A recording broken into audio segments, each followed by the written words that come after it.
Okay, ladies and gentlemen, thank you so much for tuning in to the inaugural year, at least, of streaming for North America's Strongest Man and Woman. As of right now, we are watching the amateur competition, which we just started. We're slightly underway here. Right now, we're watching athlete Tarek Haman go for 280 pounds. But today, the first event is max log, 3 attempts, powerlifting style. Each athlete will have 3 attempts to establish a max of the day. Obviously, if they miss, that is a 0. I am Alec Jose, your strength sports commentator, and I'm here today with the Tyler Sigurdsson, pro strongman up in Canada, and a North American Strongest Man competitor yourself. Absolutely, yeah. Very happy to be here. In classic Quebec strongman fashion, we're lifting first and asking questions later here. So they get started, and we're just kind of playing a little bit of catch up here. But we're a few guys deep here, but we've already seen a bunch of big lifts here. Yep, so as of right now, Tarek Hammond just missed his open at 280 pounds. I don't believe he'll be able to come back and No, if there's a single miss, you are done. Yep. Right now, we should have Marc-Antonin Campagna. I'm doing such a good job with my French today. At 280 pounds as well, his first attempt. Nice and easy. Now, Tyler, you could probably speak to the difficulty of lifting on this exact log in this exact circumstances. How is it different out here in this environment? Yeah, so a lot of these guys, the French guys are very used to the idea of lifting with a 10-inch log, which is something that might throw off some of a couple of our American friends who are here. We're also outside, obviously. Again, a lot of the American guys are used to some of these bigger shows being inside of a climate-controlled with an environment with a roof over your head. So looking up at the clear blue sky, obviously a little bit disorienting. 10-inch log can make it a little bit different. So these things can really send you for a little bit of a loop if you're not ready for them. Yeah, and right now we have Carl Roy at 290 pounds for his opener. Big tricep strength to finish that one out. Oh, and Yannick is making him hold. Wow. Yannick is notoriously a very, very stiff referee. He's a good referee. He's a very fair one. But fair. Yes, he will make you hold that thing until it's exactly how he wants it to be. Yes, good job, Carl, for having the composure to hold on to that. Carl Roy with 290 pounds. Our next athlete up should be a Connor Pennington at 300 pounds. One of our American friends here. Yep. For those wondering, the log started at a minimum of 265, not 280. The screen is slightly wrong. That said, we are at Connor Pennington, 300 pounds, first attempt. Training partner of one of our pro lifters. Yeah, I believe he trains with Nick Wortham full time. I know Connor at one point himself was an open competitor and decided that health is probably important and brought himself to a healthy 105 size. Yeah, at his height, I think a 105 is going to be a little more favorable for just his general living. Yeah. Yeah, that would have been a bit of a stretch. So up next, we should have Renaud Pelletier-Godin. Renaud Pelletier-Godin. Thank you so much, Tyler. My ignorance is showing, but he is also opening at 300 pounds. He's a big fellow. He's a big fellow here. Yeah, there's a lot of big guys on the Quebec amateur circuit. A lot of them are just a little bit inexperienced. They have a lot of strength, but they just need a little bit more time with some of these implements. A little polishing, right? Yeah. And that's the thing about you can see that right there with that clean. Yeah, so when it comes to a 10-inch clean, for those wondering at home, this log is in fact 10 inches. It's a legendary log. People like Radzikowski, Thor Bjornsson, Lucas Haddon, and a whole bunch of great pressers have actually pressed on this exact log. Trey Mitchell, for example. That being said, it is 10 inches, and it's quite slick. You need to treat the clean far more like a squat than a glute bridge, if you will. Yep. Otherwise, it will slide down your shirt. Yeah, it doesn't roll up the same way that a 12-inch diameter log will. So let's see here. Can Renaud get this clean? And he does. There we go. Much better attempt. A little speedier on that one, but now he's looking up at the sky, and you can see the disorientation a little bit. Yeah, you can see he's trying to find that balance in his feet. Very difficult. Oh, there you go. Oh, no. So, lots of power off the chest, but just the inability to maintain the stability. Yeah. And great call there from Yannick, too. Like a lesser referee would get a little bit antsy and maybe give him that down command a little fast, but not him. Can you tell them to move? Those two to move. Awesome. So, did Godion, did he get the rep?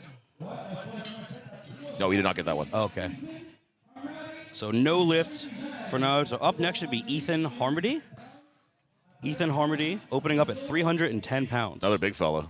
So far we have 3 zeros. Yeah, that's not where you want to start off on an event where you're picking your own weight. You know, you want to be able to pick something that you're comfortable and confident in, even under strange circumstances like being outside, being a little windy. You want to pick something that you're absolutely sure of. Yeah, really, it's so vital, especially good job out of Ethan Harmony. Fantastic first attempt at 310 pounds. It is really vital to ensure, like, especially in an unknown environment, to just pick something you know you could hit almost any day of the week. You know what I mean? If your eyes were closed, is the number that you could hit. And you're seeing some of the difference of experience among some of these men in this right now, who are zero and who are not. Yeah, a lot of these guys are on the verge of joining the pro circuit here in Canada, and a few guys aren't quite there yet. I think you'll start to see those weight selections starting to reflect that a little bit. Right. Great clean here out of Shangi Zhang, 310-pound opener. I know this gentleman is out of Montreal, and he's a basketball coach. Big, strong guy. Yeah, really great press, lots of power off the shoulders, but even then you can see some of the instability of the floor, more so having to do with anything else. And honestly, let's be honest, yesterday there was the first event and only event of the day for these gentlemen in the amateur show, but today really kind of feels like day one to them. I think some of the nerves are kicking in. Yeah, I would think so. Yesterday it almost felt like just kind of getting together with your buddies and hitting some events with Right. with the wheelbarrow. As difficult as it was, it got extremely heavy. Yes. But I think they're probably feeling this is really the start of the competition. Up next, we have Francis Marchalou at 320 pounds opener. I definitely butchered your last name. Marchessault? Marchessault. Lots of power off the chest. Oh. Can he hold can he get the down command? There we go. Great work, Francis. Just Way had to to be take that patient. step back, and he got it. Yeah, absolutely great attempt. So up next, we will have a Sturgeon Anderson. That's actually my client. Sturgeon is a training partner of Lucas Hatton, coming out of Washington State. Yeah, great presser. Great presser. You know, honestly, overall athlete. He's also lost 150 pounds over the last year and a half. Every time I see him, he looks better and better. Yeah, you know, funny And enough. stronger still. Yeah, his best event at one point was pressing. Now it's actually moving events due to That's his weight interesting. loss. His press is down a little bit compared to what he's done in the past, but At an amateur level, it's still super high, though. yeah, 320 opener for Sturge. Wow, snappy clean. Great clean. He just needs to wait now. There he goes. Beautiful opener. You know, it's funny because prior to this, Sturge was feeling a little insecure about the event.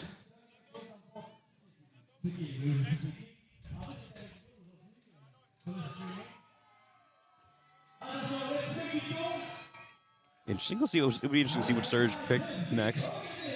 Alex Lacaire up here. Shorter guy. Nice press. Good press. Great job, Alex. Now, Alex really impressed me yesterday, opening at 320 pounds here as well. He is not the size of an average open competitor. No. I would honestly say he is maybe 110 kilo at most, so 242, those in the States watching this. But he is incredibly strong, Yeah. especially in his hands. His grip event yesterday was phenomenal in the wheelbarrow. Yeah, and you're going to see a lot of these Quebec guys really in these first two events. This is really where they're going to shine. The Quebec guys have, they typically have very good grips. They're typically very statically strong. And the guys who can hold it up in those moving events are the guys who are going to do really well. Absolutely. So up next, we have Adrian Nesta at 330 pounds with nearly a strict Yeah, press. very minimal leg drive. Incredible. Strong shoulders.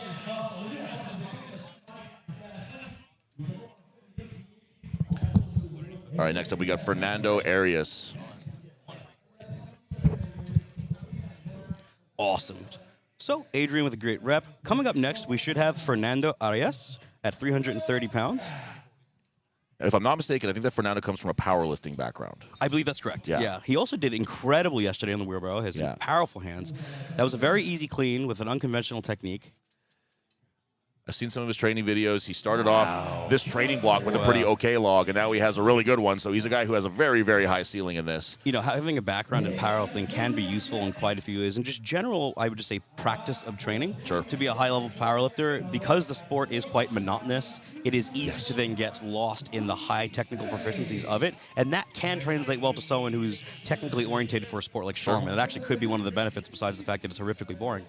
That being said... There has to be something good about it. There just has well, to be. something. We must make things up. Yeah. But that being said, power off the chest for Arias, phenomenal. Our last athlete to open up today will be Tommy Chevalier. Chevalier, yeah. He's opening at 340 pounds, so the heaviest opener of the day. Let's see if Tommy can get this weight. 340, big opener. That's a big, especially on this log.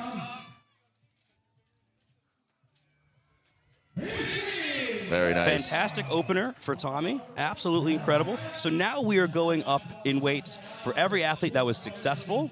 Now, for those watching at home, I only have the information on the openers so far. So we're working out the kinks on some of the amateur stream here right now. So what we'll do is hopefully we'll get the information on the next attempts. And if not, we'll try to just listen out loud to Mr. Mike Saunders on the commentary.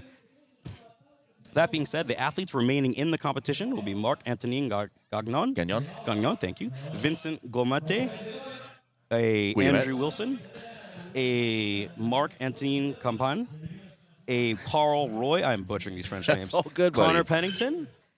Let's see here. We have Ethan Harmody, Zhangyi Zhang, Francis Marceau. that's the one, thank you. Sturgeon Anderson, Alex Leque, Adrian Nesta, Fernando Arias, and Tommy Xavier. So we've lost a few athletes, but we still have quite a bit of guys still left in the game here. Yeah, there's 17 total, I think was the number. It's a lot of guys in this competition. Yeah, really good so far. We're here in beautiful Victoriaville, Quebec. Sorry, one of the better strongman cities. A little secret strongman city. I honestly, to me, it's one of the. I would say I would call it a conduit of strength. I would call this place a really important city, home, bastion of strength for the sport, and most folks don't know about it. Yeah, yes, exactly. Well, this whole area of Quebec here is really well known for those, Gatineau, Quebec, and Warwick, Quebec, and now Victoriaville are all huge places for strongman history. So up next, we should have Marc-Antonin Gagnon, I believe. I won't be able to tell you the weight just yet, guys, because they're on there. I can tell he's on his second attempt. The athletes are going up. His original attempt was 265, so I'd imagine he's maybe in the 275, 285 range. Yeah. It's worth pointing out, too, that we're sitting with probably about 100 people here watching here. And this is a Thursday afternoon. Oh, in the middle of the week. You know what I mean? Or, sorry, Friday afternoon, I'm sorry. And it's just people here to see the good... Oh, and he gets it. Nice. Yannick with the strict judging. I love it. People here to see an amateur competition, and we have our pro shows coming up later, and it just gets even more and more full here. The crowd gets even louder. People get more and more into this. It's just such a great strongman audience here in Victoriaville. They love the strongman here. Well, I'm really grateful for Quebec as a whole when it comes to strongman. Yes. For those that don't know, this competition, including the amateur, is highly subsidized by the government of Quebec. Almost all of this equipment is actually owned by the government. Victoriaville owns all the stuff. Yeah. And for those watching, why is this amateur show important? Well, the podium gets circuit pro cards. So that is the professional league in Canada, which you're a pro in as well. Yes, I am. Yeah, You've earned your circuit pro card. Yep. So the top three gets to then compete in that pro division. And for those that don't know, up here in Canada who get that pro card, you are also then a Strongman Corporation pro. So you can compete in American pro shows as well, so it really opens the door to the continent. Yes. So it's really important to get podium at this show for these guys. Nice press from Andrew Wilson there, our sole Ontario competitor today. Let's go, Wilson. Keeping the West alive. Yes. Andrew's really stepping up. This is a real deep end competition for him here, so it's good to see him stepping up and taking part here. Yeah. Coming up next, we should have Marc-Antonin Campagna, I believe. Yep.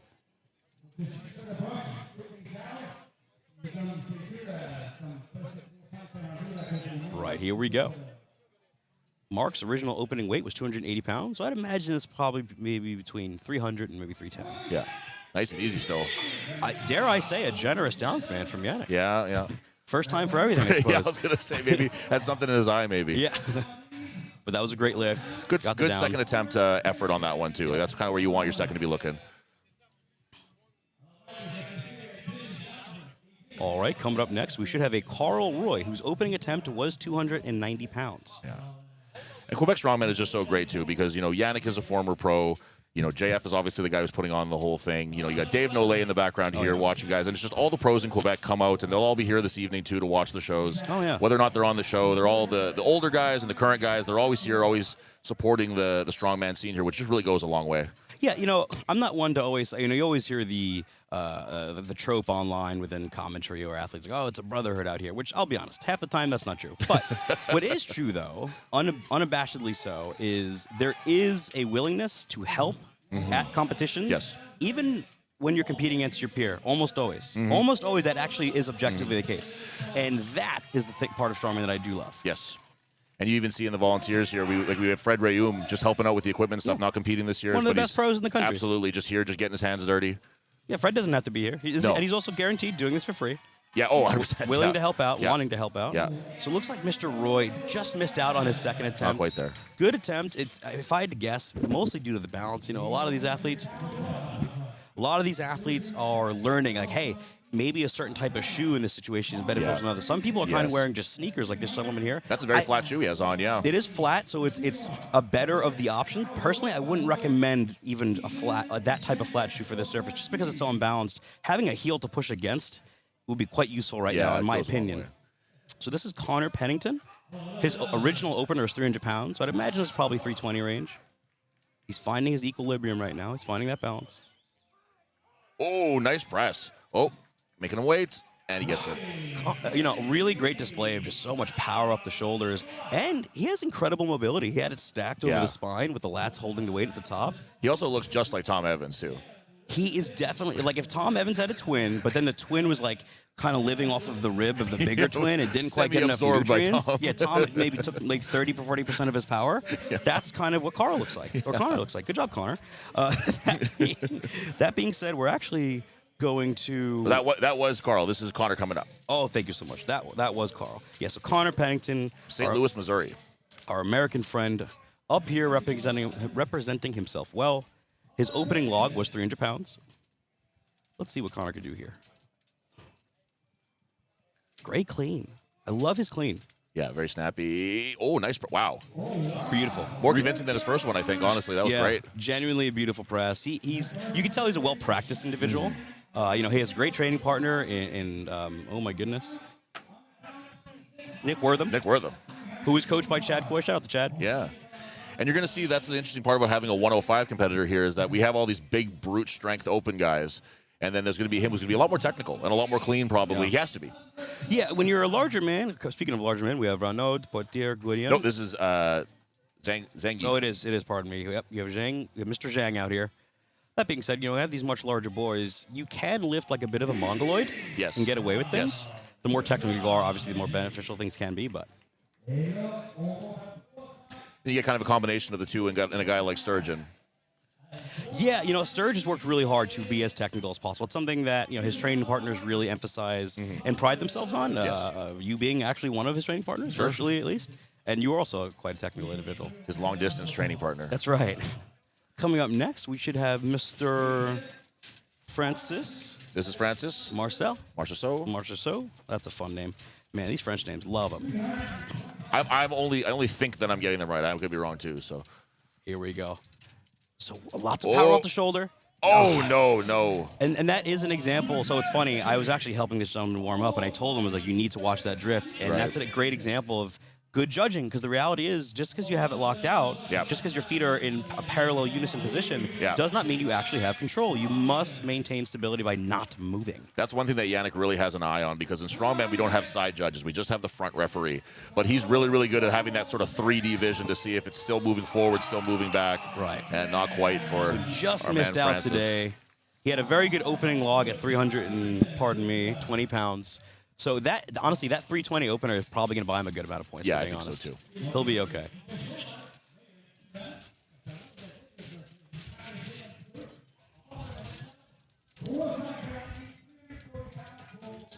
Oh no! So this is Mr. Marcel. This is this is Mr. Marcel here. Oh, because they went out of order. Oh, it's Rising Bar, I guess. So they're it's slightly out of order. That's okay. Yeah. Apologies if we've gotten anyone's name wrong so far. Then, with that in mind. Yep. That was Harmony. The information on screen is incorrect. Log did not start at 365. For those watching at 265. Here's Connor Pennington. Oh, wow. And he gets the down. That's not Connor. That's Mr. Marcel. Francis Marcel. Goodness gracious. It's all right. Great press, though. Phenomenal press.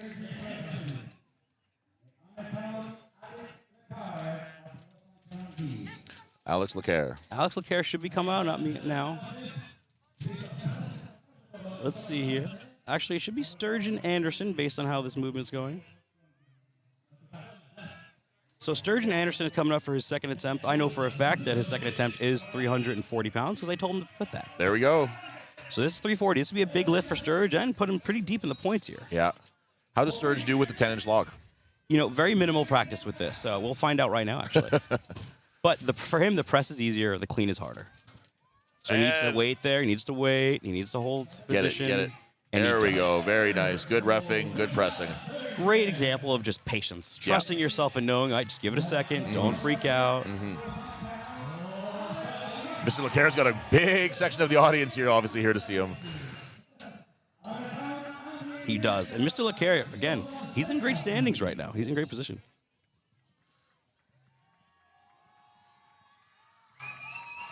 All right, Mr. Leclerc. Here we go.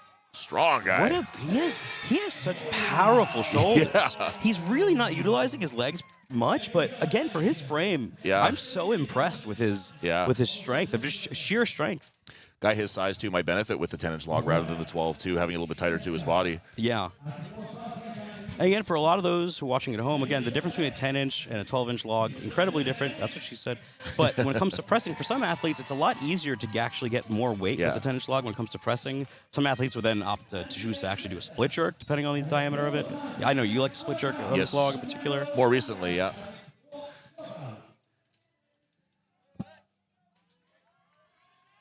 Wow, nearly there. Grinding it out. Gets that down, command. Again, that's a great display of just pure will. Yeah. I don't know how much heavier you'll be going than that one, though. Yeah, I'm not sure how much left that gentleman may have, but I can tell you what, he didn't want to quit. Mr. Aris is coming up next. Fernando Aris. His opening log was 330 pounds. I'd imagine he's in the 350, 360 range now. Yeah. I think I saw a video of him hitting 380 in training, so he's got some... He's got some room. Yeah. So 360. We are at 360 now.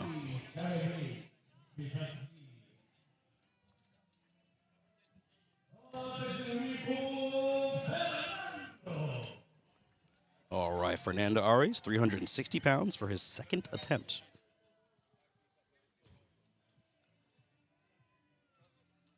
Nice clean.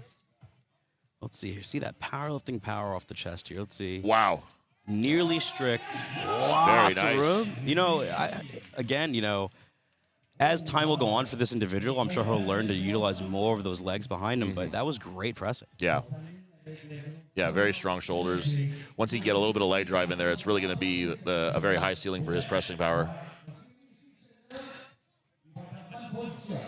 Awesome. All right. We should be on our last athlete here. I believe Tommy Chevier is the last athlete out. He opened at 340 pounds, so this is still 360. So he made a 20-pound jump. I believe Tommy's one of the guys that trains with a lot of the pros. I think I've heard his name before a couple times, and that's showing why right there. Based on his pressing, I could see that effect. If he's not, so he clearly isn't a pro yet. No. I'm sure he's here to change that. Yes. I'm sure that is very much his goal. Yeah, there's a few guys who are here for the experience of it. We're here to compete at this competition and have a good time. There's a few guys who are here looking to make a name and get on the Canadian pro circuit. Yeah. And can you describe the Canadian Pro Circuit for those that might not know what that is? How many events a year it generally has? Yeah, absolutely. So the Canadian Pro Circuit is run by JF Caron, and if you don't know who that is, you do a little bit of homework. But he started a circuit here in Canada for our top-level guys. The shows are largely in the East, although we do see a few of them in the West of Canada, too. We have one coming up, Farm Strong, in September. Make sure you check that one out when it's streamed on Strong Manitoba. And it's a very, very hard circuit. It's a very old-school circuit. It's a very, mid-2000s kind of strongman that you don't see a lot anymore. Thank you so much. It's outside. Almost all the shows are outside. They're held at rodeos. They're held at festivals. They're held in places where it's a lot of spectacle events. And that is the beauty of Canadian strongman as a whole. There's still massive elements of being tested by the literal elements of the sport. So what you'll find with the Canadians is they're so well experienced at just doing strongman. Yes. And that shows at international competitions because nothing really phases them, generally speaking, the pros. And if there's one thing that I think the Canadians are kind of known for, it's competing. Canadians compete. That's exactly what I mean. There's a lot of these guys will compete 4, 5, 6, almost into double digits, some guys in a year, whether it's recommended or not. But that's what they do, and it's pros and cons. It yeah. gets them the experience that makes them nearly unshakable at shows. And at the same time, could you say they do sometimes too much? Sure. Yeah. But that experience is invaluable. Yeah.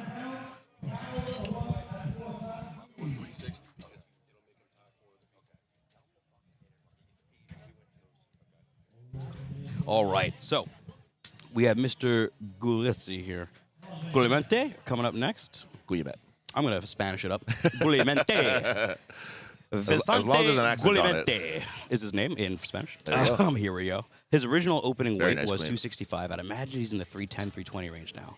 Stumbled back a little bit. Oh, way too far in front of him with that press. Right. And So you call it there. So you can see in an instant like that, generally speaking, if you actually don't quite have enough physical strength to match the point of fixation that you created, meaning the point in which the log elevated, he was attempting to wedge himself under the log. But if it's that far in front of you, you just can't. It's the gravity at that point's impossible. Yeah. Points for trying. Mr. Wilson coming up next. Andrew Wilson. His original opener was 270 pounds. Trained by Max Boudreau. Is he? All right. Shout out to Max Boudreau. Unfortunately, not competing here this weekend, but we Yeah. will see Mr. Boudreaux at Canada's Strongest Man. Very excited about that.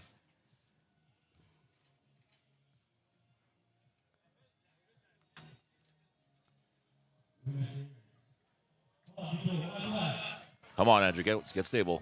Finding equilibrium here. There we go. Again, similar instance, kind of pressed away a bit, and it might just be too much on the day, so it looks like Mr. Wilson will stop here. But 2 great opening attempts. So 2 great attempts out of Mr. Wilson. He definitely got some good points on the board. Yeah, it's certainly not every time, but you do see definitely a connection between when the guy gets that clean and he has to take those few steps around. That takes a lot out of you. It's a good chance that the press is going to be pretty difficult, if not impossible, after that. It's just that bit of stabilizing takes a lot more to guys than you might think. Yeah, when you're outside, you very rarely have something to create a focal point on. Right. There is no focal points when being outside. So a lot of these gentlemen might not have ever competed outside before, besides the French boys, who of course they have. The French guys definitely have, yeah. Of course they have. Here we go. No. So again, this is where that strict power starts to fail you. Yes, You need the legs. Yeah. If he could push it past that, like the top of his head point, he could probably muscle it up, but he's got to get it there first. Yeah. All right. We have Mr. Zhang coming up next, the basketball coach from Montreal. He's about 330 pounds, 6'4". Got his stats earlier. Nice guy. Yeah, Chinese background, which is not something that we see typically in our Quebec strongman here, which is pretty cool. Yeah, or, a man that large, period. He's a huge guy. Yeah. He's a very large man and a very, very large Chinese man. I think of legend, actually. Yeah, absolutely. We're going to get canceled so fast. It's complimentary. Guys, I swear, it's a good thing. I swear. It's cool. All right, Mr. Zhang. Here we go. Lots of legs. Here. Can he utilize those big wheels? I mean, he did use his legs, but that was still very impressive nonetheless. That was awesome. Great lifts. I'm assuming right around the 340, 350-pound range. Just a few degrees of flexion in the knees, but still got it up. Yep. He said legs are for nerds. Okay.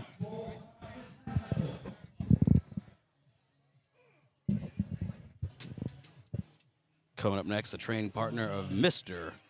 Nick Wortham, Connor Pennington.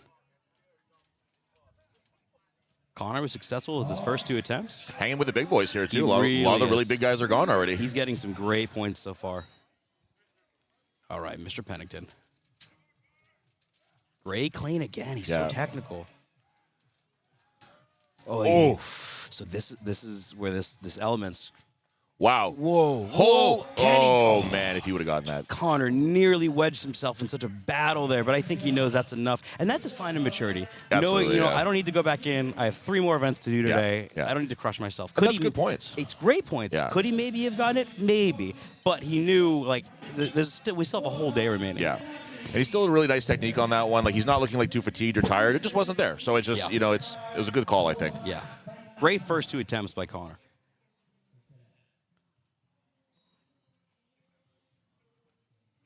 Okay. Starting to see some of the pros kind of lumbering around, watching some of these guys too. These guys pay attention to who's coming up next. Lumbering is a very good term. Okay, so nearly pressing away here off the chest. It looks like he's getting lightheaded in this rack position. He had a pretty wide stance there too. Yeah, I'd imagine the wider stance is helping this gentleman once in the front rack for the sake of stability, because this floor is uneven and we're outside. That being said, it is harder to get that much leg drive in an incredibly wide stance. Yeah. Pushing with a little bit of like an offset stance even. Yeah. Yeah, just not today. Just a bit heavy. I believe that is Mr. Marcel. I've said his name like 6 different times. That's Francis. I believe that was Franny. I think it was. So coming up next, we have Sturgeon Anderson for his 3rd and final attempt, 360 pounds. So he's banking on some of the other gentlemen that hit 360 already to miss their thirds. So the third chips their seconds. Right. That's what he's banking on, or at least ties some of their seconds. This would be a huge lift for Sturge. This would be the heaviest he's done in the last year and a half since losing 150 pounds body weight. I would be willing to bet that a guy like Sturge goes into this with a little more of a game plan than some of the other guys. He's got an okay coach. And that's and I don't mean that as a slight to anybody else. I think a lot of guys go in there, lightheaded off the chest. See if he's going to take it again. Yeah, nope, he's going to call it there. He's going to call it there. Okay, not bad. So it looks like Sturge, once getting into that rack position, he found himself being disoriented and dizzy. Yeah. And that could, again, dealing with the elements on an unlevel floor, that could happen to you. Lacarrier with a solid response from the crowd. Yep.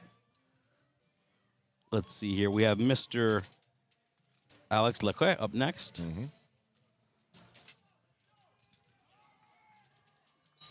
Give him a show here, Alex. They came to see you.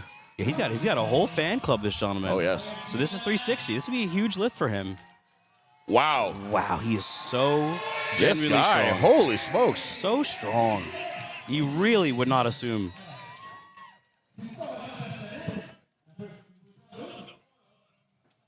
For those watching the stream, each event winner today in the amateur show and the pro women's and pro men's show later on this weekend, Mr. Tyler Sigurdson here will be interviewing. So stay tuned after the event's done to hear from the winner of each event. Yeah, I'm very happy to be a part of this here, this first ever stream of North America's Strongest Amateur, man, woman, the whole competition.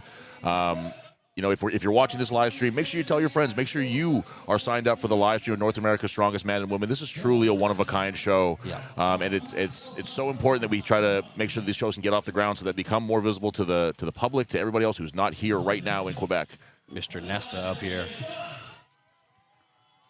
Oh, wow, he's wedging again. Oh, my. Oh. Almost a backbend style press. For those watching the stream right now at home, I see that we're having some questions about the weights and things like that. So for the pro show, pro women's, pro men's, we will have every weight listed as the athlete's lifting it. As of right now, because we don't have the proper order for the amateur show, we're not going to have many of the weights, for example, just this event in particular. But the events to come, we will have weights listed for the Conans, the truck pull today, and the stone. So don't worry about that right now, guys. This is the only time throughout the weekend where we won't have the current weight listed due to some slight technical issues.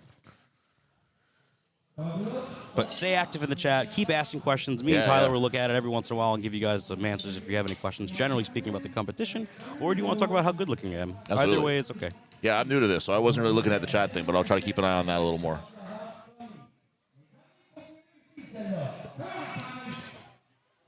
Mr. Chevalier. Mr. Chevalier really leading the competition so far in the weight. So far, I do believe this will be the heaviest weight attempted. I believe we're right around that 370 range.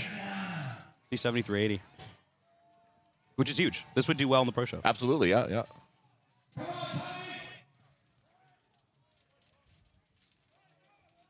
Ooh, so quite dangerous re-rack there. Wow. he just completely changed his pressing style for that. He completely... Yeah, really wild approach. That said, man, the spinal durability and dexterity of a god. He shouldn't be able to do that. That was pretty unreal. Yeah. Truly incredible. He's like, I'm going to try to push press. No, that didn't work. All right, I'm going to try this Olympic-style press now and see if that works. Yeah. I appreciate the intuitive nature. Yeah, just throw shit at the wall and see what sticks. That's a way to put it. Fernando Arias coming up next. He's been smoking his last two attempts here. I'd be really curious to see how this one goes for him. This should be our last lifter and last attempt, I believe. We'll have you go out there soon enough and find out. Absolutely.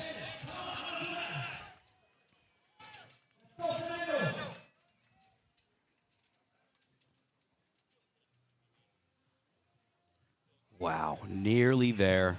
This is where some of the experience would really benefit Fernando in just time. You can see as the fatigue is accumulating, his back was just bending too much and creating extension.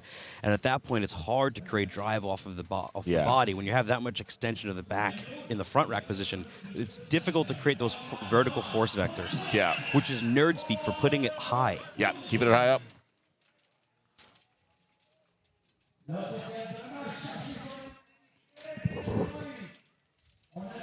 All right, another attempt within his 60-second window. Fernando Arias, can he get this weight? His third and final attempt.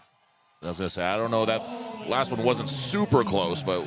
Bold attempt. Gave it a shot, though. Bold attempt. We're going to have our boy Tyler Sigurdson now go out there, find out who the winner is, and establish an interview. Thank you for joining us so far, Tyler. Hey, no problem at all. Thanks for having me. So, guys, stick around. We're going to interview the winners of this event. Tyler's going to get some information from us.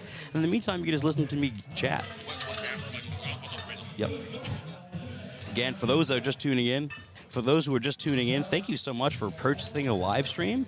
You have no idea how much this helps the athletes and continue and to create an establishment of just successful streams here. You know, this is very inexpensive endeavor for the team, and we're really hoping that this works out for everybody, and you watching at home and us, and not draining our bank accounts. So,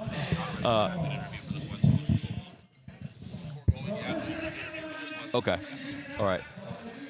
All right, so I am joined now with Mr. Zach McCarley. So that said, guys, Bonjour. bonjour.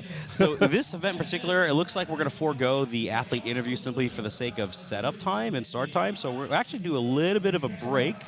It probably can take about 5-ish minutes here to set up for the Conan's wheel. So we'll quickly return. Thank you so much for tuning in so far. Zach just came and went. We'll be back in a little bit. All right, see you then. Awesome.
All right, ladies and gentlemen, welcome back to North America's Strongest Amateur. I'm back here with my true partner in crime, Zach McCarley. That's me. That's him. Zach, who are you? Who even are you? Who are you? I'll tell you who he is, ladies and gentlemen. He's one of the greatest 105s of all time. That's a joke. He's the greatest 105 of all time. But more importantly, he's an even better coach. He's an even better friend, and he's a great commentator. So we're here to help y'all out learn some good strongman. We're going to get it. We're going to get it done. So we had a really exciting first event in the max log 3 attempts. You want to go over maybe some of the top 3 gentlemen that maybe scored some points here? Yeah, so we saw weights going all the way up to 360 pounds. Yep. We had a 2-way tie for first place with 360 pounds. That is a Fernando Arias. Yep. And a Tommy Chabert. Chevalier.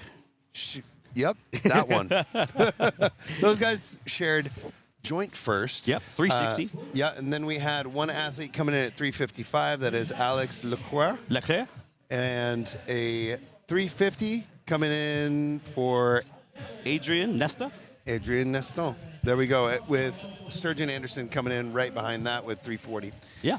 So pretty competitive battle. Honestly, Yeah. for an amateur show, decent weights too. Decent weights. You know, if you get to the point where starting to see amateurs regularly press near or at 400 pounds, you know you're at a pretty high level show. Absolutely. You know, we were talking about it earlier with Tyler Sigurdsson, who is here. He's one of our commentators for this weekend. He'll be doing the on-field interviews for the event winners. But, you know, Tyler was mentioning that, you know, the gentlemen who take top 3 at the show get that Canadian Circuit Pro Card, Circuit the Home Forts Pro Card. And by proxy, you also get a Strongman Corporation Pro Card. It's honored down there as well. So there's a lot on the line here to the portal to the pro scene, especially up here in Canada where the pro shows are quite prolific, especially in the summers. They could have up to, I think, 12 shows in a single summer. Yeah. Yeah, so it's really exciting. These gentlemen are, you know, competing for a lot on the line here. They want to be at some of these higher level shows that then eventually lead to things like World's Strongest Man or the Rogue Invitational. That being said, you know, our next event today is going to be the Conan's Wheel, about 510 pounds in hand. Do you want to kind of talk about this event and why it's crazy? Yeah, no, this is a really fun event. We're going to see these guys going around in circles, taking this load as far as they possibly can. This is one of those events that once they pick up the weight, they actually do not have a time limit, but they are going to carry, as I said, as far as they can. For this today, actually, they have 60 seconds. 60 seconds? They do. Yeah, that's in French, so don't bother looking at that. I don't see 60 in there. It was in the rules meeting. I was there. Come on, man. You got to give people all the time they can. You're not going to need 60 seconds to get as far as you can because this is going to be, like you said, 5:10 in hand. Yeah. You know, in this case, the athletes are going to go as far as they can in 60 seconds. And a lot of times they are, you know, this one, no drops allowed, correct? Yeah, they have a small safety box to start in. It's 6 feet long. Once they're out of that safety box, they cannot put it back down. Okay, yeah. So that's very traditional with the rules. But this is a great moving event and a great test of endurance. These guys are going to be lighting up their posterior chain. And we might actually see a couple guys getting, I'd say we're going to see 3 rotations, maybe even more. Move over just a tiny bit to our left.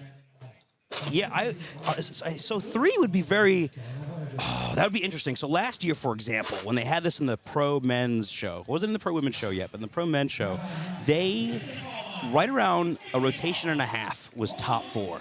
Really? Yeah, it was quite difficult, this particular Conan's Wheel. So 4 weights on this particular Conan's Wheel is quite literally refrigerators. That's a sponsor for this event, is Meubles Refrigerators. Thank you so much, Meubles. But that being said, the apparatus in and of itself wobbles quite a bit, and the floor in which they're running on goes up and down. It's not level. So it proved to be difficult. So we have our first athlete coming on up.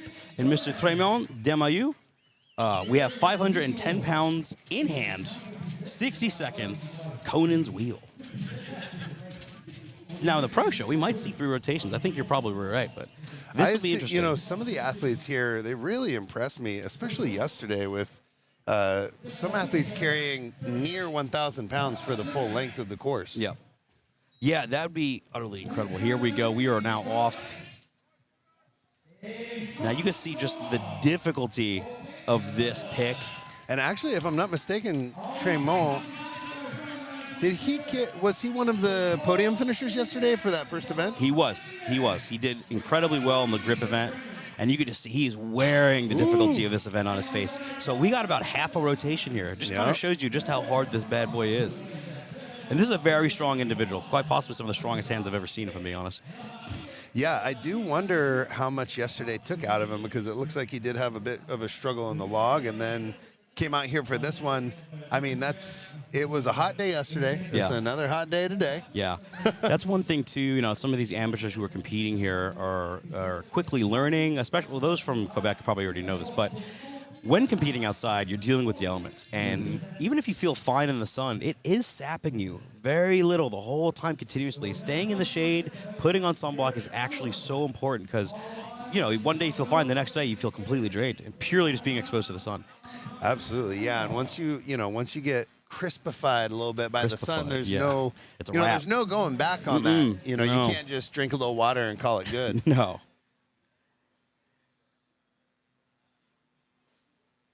Yeah, so the resetting with that forklift, an appropriate piece of equipment for moving this. Oh, yeah. Yeah, that's one thing. JF Caron, the primary organizer of this competition, does so well.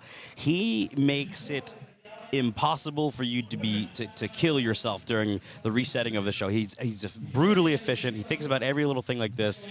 Because when it comes to the people who are working the show, the volunteers, like, we can't sap them all day. So using things like forklifts and everything else is so important and just frankly smart, for being honest. Absolutely. So our next athlete coming on up, we should have Tarek Hamond. Tarek, unfortunately, zeroed the initial first event in the log. Opened up a little too heavy, but hopefully get some good points here. Were they allowed to open under 265? Nope. That was the minimum. Okay. Yeah. Yeah. So you can see Tarek drop there initially, but he was in the safety box, so it was okay. But now he's off. Yeah. Now he must commit to the bit. Yeah, I'm seeing a torso that's very vertical, honestly. And in this kind of movement, a lot of times when someone picks up the weight, they really want to try to keep their hips pretty close to directly under where they're holding the bar. Right. That's going to minimize the load on the posterior chain. And when someone stands up and picks it up and tries to stand perfectly vertical, they're going to create a huge amount of strain in the lower back. Right. That's going to make it way harder than it needs to be. But some people are built in such a way that they really can't get their hips underneath the bar. So what you're suggesting, ideally would be center of mass over center of gravity, allowing for far greater, let's call it, utilization of the body, stacking the skeleton, if you will. Stack the skeleton is what I would say. I'd say, the further away you get from the load, the less leverage you have. Right. The greater moment arm is occurring, and you essentially are working much, much harder to do the same work. Yeah. Coming up next, we have Ronald Gaudin. Unfortunately, Mr. Gaudin zeroed the log as well. So this, again, very important for him to make up some points here in this Conan's Wheel event. He's putting his salt on top of the fridge up there. I thought he was going to leave it there for a second. That would have been a choice. Another French-Canadian athlete. I'm sure he's well experienced when it comes to competing outside. Just didn't have the day he wanted on the log is all. All right, athlete's getting set in that safety box position. The whistle has rung. No. And he is off. Great pick. That was a patient pick. Foot speed, not the fastest, but he does look like he's stacking the joints in a very proficient way. He might know that this is not his best event, but everything he's doing is correct. He is keeping himself in good position. He's leaning and looking upward to breathe, which I always suggest. He's now in the lead so far in the event. Fantastic work out of Gaudin. Great work. Yeah, very brutal carry. Awesome. Yeah, so again, what I'm seeing is you know, he got out of the box pretty well. And I think he did a decent job getting the hips underneath the bar, but on the pick, his hips were behind the bar and he kind of muscled the bar into position once he came off the ground. Really, a real technical lifter is going to want to be pushing their hips underneath the bar prior to even picking it up, or pushing their hips really close to the bar, kind of wedging into position, creating tension, and then being able to move the bar upward into position and moving forward. In almost every lift, you will find that keeping your hips close to center of gravity and center of mass is almost going to be paramount to success on almost any lift. Yeah, being brutally powerful is nice. That's another great one. That's another great tool. if you can couple that with being very efficient, you are going to be hitting tremendous numbers. Yeah. That's all there is to it. Can you see well from this angle? You good? Not really, no. Do you want to move over? No, it's okay. Okay. All right. We have Mr. Gagnon up next.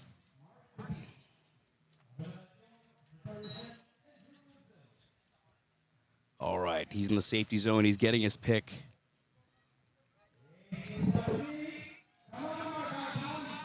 Nice, and he's moving. All right, Mr. Gagnon. So far, he's in second place in the event.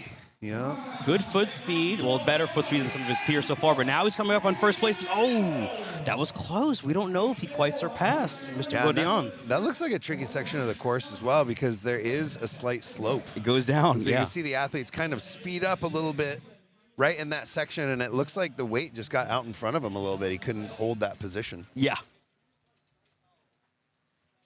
Yeah, you could. It seems as though the optimal mental approaches as you're rounding this corner here probably exaggerate hips being underneath even more, because you are now going downhill. It'd be very easy to let the object pull away from you in this section of the course. And for those listening, is it very common to have uneven surface level with a Conan's wheel? No, but we're in Quebec and things are different here. Yeah, I mean, it just depends on the level of show and what's going on. I mean, for an outdoor competition, that's to be expected, I suppose. Yeah, it's very, very common. This is the flattest portion of the field that can actually fit the Conan's wheel, so this is as good as it's going to get in this parking lot. But you know, it's I mean, even competition floors are slightly unlevel. Yeah. You know, and it's how particular do you want to get, I guess. It is what it is at this show. And frankly, not for nothing, I do believe in a bit of a grittiness when it comes to strongman as a whole. I think you should earn your way to the pro circuit and have to deal with different elements. Absolutely. All right. Here we go. Is it Marc Anton? No, this is Mr. Andrew Wilson. Andrew Wilson, thank you, sir. The only competitor out of Western Canada, out of Ontario. Ooh. Mr. Wilson, slow and steady approach here, really leaning back, and this is where it's going to matter the most, rounding this corner here. Yeah, very steady approach. He's looking neutral. Now he's looking upward for breath. I think he's keeping his hips even further underneath him now by doing that. I think it's very smart. This is where he has to pick up speed because the floor is going down. Oh, yeah, no, he's got it. Ooh. Wow. You can see how much faster that section of the course is. Crazy there. Holy cow. And it looks like it's only maybe, I'm going to guess like a 1 or 2% grade. It's not much. But it's enough with this much load in hand. You can really see the incrementally increasing effect on the body. Because they all start pretty steady, and then they almost start running. Yeah, no, that was a very dramatic increase in pace right there. Colton Sloan, Ontario is considered a West. Shut up. Sorry, it's Colton in the comments. One of our pro competitors here this weekend.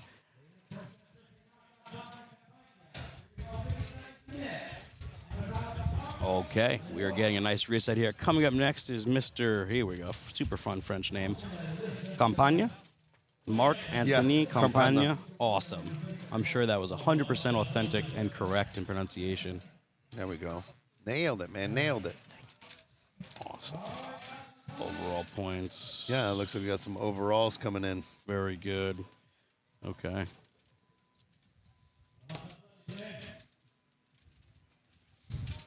All right, Mr. Marc is getting set here. He's in the initial safety box. He's allowed to drop as much as he wants within that 6-foot box. Yeah, choosing to take a wide stance and then pick it up and narrow it up. That's something that a lot of athletes do, and I personally find that to be a little bit detrimental. He's a little lightheaded here. Yeah. He's getting a little dizzy. That's something that can happen once having that much weight on the chest. You could find yourself really just missing breath, truly. And it looks like Mark's kind of gaining himself back right now. Yeah, guys come in, grab him. That's not uncommon in this sport, for sure. And it's especially with a front-loaded event like this. Yeah, I mean, it puts a certain amount of pressure on your midline, and I actually don't know if it has more to do with the liver or the blood pressure, and I think it would depend on the individual. But Yeah, there's more little column A, little column B. I would agree. You combine the Valsalva maneuver with that much weight on the torso. At times, the blood pressure alone is enough to make someone feel lightheaded. But Mark did a great job. He got some points on the board. Yep. I'm sure he would have wanted to go a little further, but he's still in this. Coming up next, we should have a Vincent Gourmete. I'm going to call him Vinny. Vinny's up next. I like that.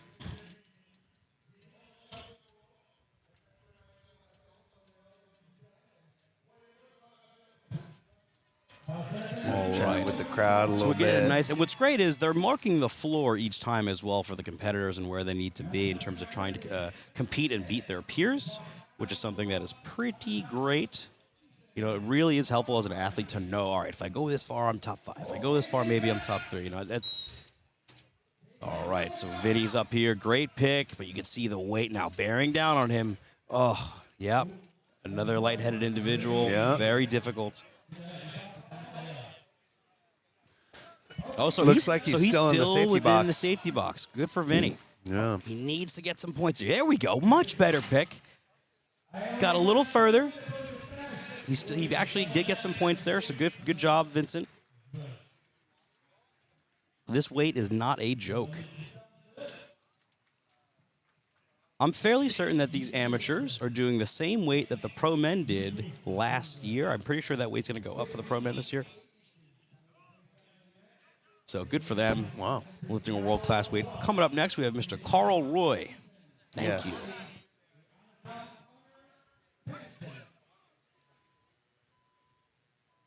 Carl having a pretty good day in the log, hitting 300 pounds, earning himself 10 points, 8 points in that event. Taking 10th overall in that, taking 10th place. Yeah, looking like he's sitting 5th overall in the competition as well. Sitting quite well. Yeah, Carl's doing a great job out here. Yeah, he's currently 6th overall.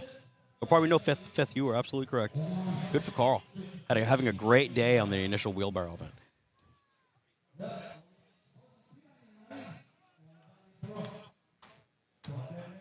And this was the winner of the wheelbarrow, is that correct? Carl took first place in the wheelbarrow. Yep. Yeah. Outstanding. Here we go. Yeah, It's a very strong posterior chain. That was a great pick. Yeah, doing a decent job pushing those hips underneath the bar. A decent pace as well.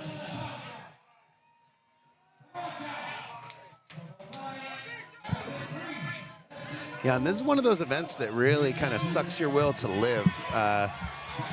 You'll see a lot of guys start to struggle, and some people will shut right down, and other people will fight for every inch. That was an excellent example of somebody fighting for every inch right there.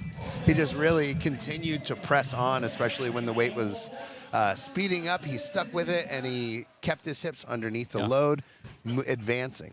Yeah, Carl, really, you can see it in day one, a very gritty competitor. He seems as though he's someone who's very comfortable under pressure and under load, and that right there is a new leader in the event so far.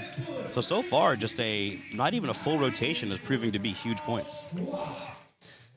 Yeah, looks like next up we're going to have Ethan Harmonty. Yeah, Ethan right now is in 14th in the contest out of 17 athletes. He's a big boy. He did pretty well on the log as well, hitting 310-pound log.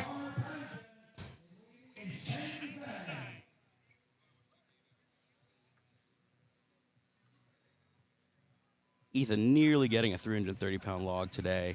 Just missing it out in front with he had it locked out. He was just shifting forward with his weight and the feet. He had it overhead, but you got to remain still. Yeah, especially difficult when there's, nothing to look at in the sky except for, Oh, wow. So his pick, quite aggressive. He actually walked backwards momentarily, but now he's out of the safety box. He is off.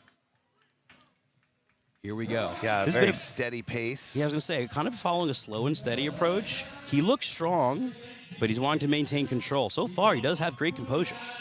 Absolutely. A lot of times I find this to be an event that you need to take pretty swift from the start. I would say 70 to 80% of your maximum speed. What do you think? I agree. I personally think the faster you go, the less time under tension you are. But right now, Ethan is taking first place. What Very a nice gritty work. performance. Ethan Hammerty really putting in that work here. Way to go. So obviously going against the conventional wisdom that me and Zach were sharing here, but he was so strong and so confident, he was able to go a bit more of a slow and steady approach.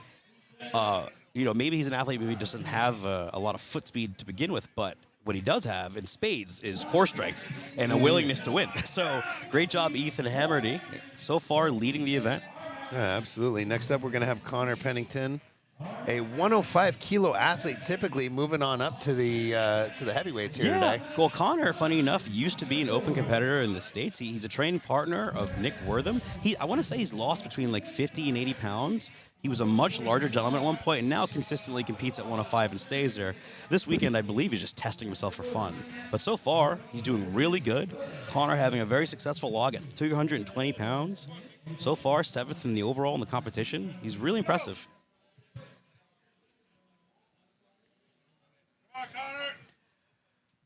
For those curious watching the stream, the scores are not posted online as the competition's going. For the pro show, we will be posting the scores on the stream. For the pro show, the amateur, we will not have the scores posted. But right now, Connor is in 7th in the overall with 18 points.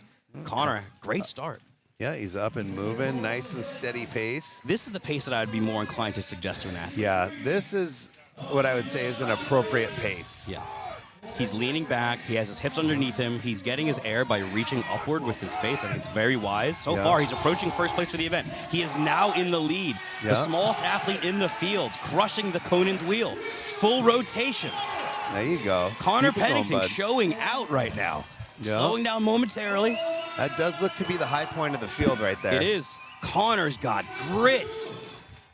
Outstanding. He's approaching a length and a half. Absolutely. Yeah, he's about to. Wow. Yeah, he's coming up on that downhill section right about. Unbelievable performance out of Connor Pennington. 1 1/4 in rotation. So far in the lead by a lot. Oh, yeah. Looks like he's in the lead by about a half a rotation right there. Yeah. Fantastic work by Connor. Yeah. Again, it kind of goes to show you, too, we were mentioning that foot speed is kind of paramount for success, in our opinion, for this event. And being a 105 athlete, generally speaking, those guys are real fast and they have athleticism in spades. Yeah, looks like he's going to get a chance to say something to the crowd right here. Mm-hmm. The next athlete we're going to see up is Sheng-Yi Zhang. Yep, Sheng-Yi Zhang out of Montreal. He is a basketball coach and a very large man. 6'4", roughly 330 pounds. Oh, yeah, that is a big boy. Again, massive shout out to Connor Pennington for leading the show so far in the Conan's wheel. Showing everybody how it's done. Yeah, that was fun to watch. Oh, partners, getting a little bit of wind here today. A little wind here. I'm sure the athletes won't mind. Yeah.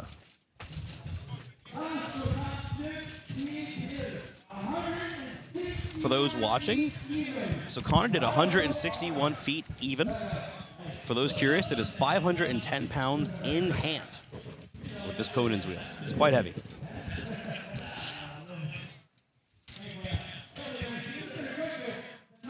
All right, let's see how Mr. Zhang will do here in the Conan's wheel event. He looks like he has all the physical attributes to be successful. It's going to come down to grit and lungs. Bit of a low pick for him, though.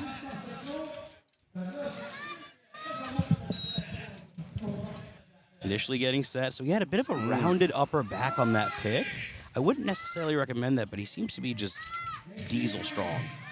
Yeah, I did not like the way he picked that, but he's strong enough to get away with it. And now he's just got to stay with this movement. It looks like he's shifted into quite a good position as he's moving around. Yeah, he really is doing well, maintaining all the attributes we said would keep you successful. Hips in, leaning back, keeping the gaze slightly upward to breathe. Yeah. Zhang is really getting some points here. He's approaching second place. If he gets to that one rotation, he will be in second place in the overall in the event so far.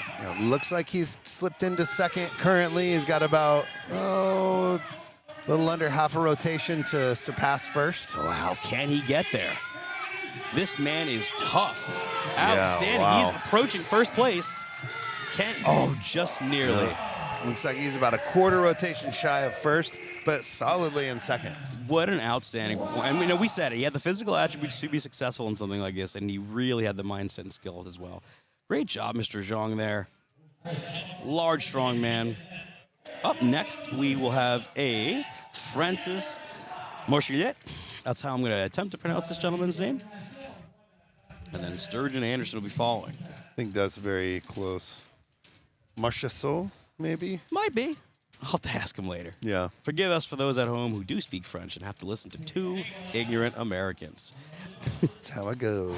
And how it be. For the ridiculous question in the chat thus far, Alec, what is better, NYC food, pizza or Chinese takeout? Man, that's actually a really hard thing to answer. I will have to think about that, but my heart leans towards Chinese food being better. Really? Which is saying quite a bit because the pizza's unbelievable. Hidden gem of New York City, Chinese food. All right, we are now nearly fully reset. Francis getting ready to take his position here. Yeah, athletes on the field.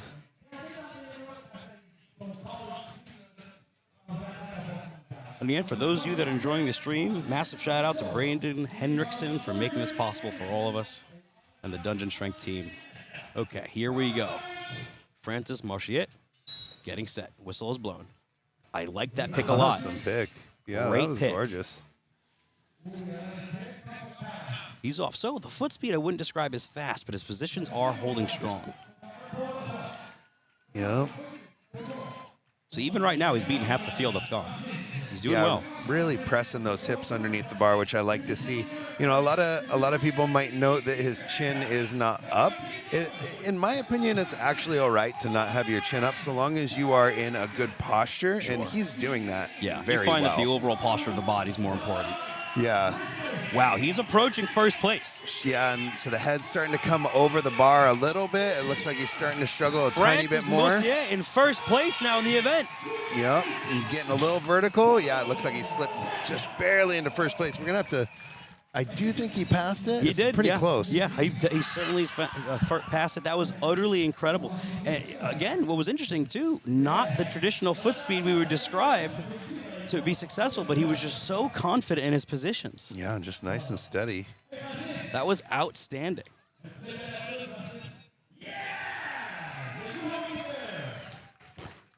Francis taking first place in the Conan's Wheel event thus far. Celebrating, coming off the field. Yelling pressure at his peers. Yeah, I with love that. one of the athletes yet to come. But next up, looks like it's going to be Sturgeon Anderson headed out there. Yep, Sturgeon Anderson coming up next year once they fully reset the field. This is an event that Sturgeon was excited to compete in. You know, he finds that the more uncomfortable events gives him that nerves, but also challenges him in a way that truly excites him. As of right now, Sturgeon is sitting in fourth place in the overall of the competition after 2 events. I have a feeling this is going to be a fantastic event for him. I just hope he has a good time. Yeah, as his coach, I hope he PRs, and I hope he feels happy about his performance. I have a feeling he's going to do quite well.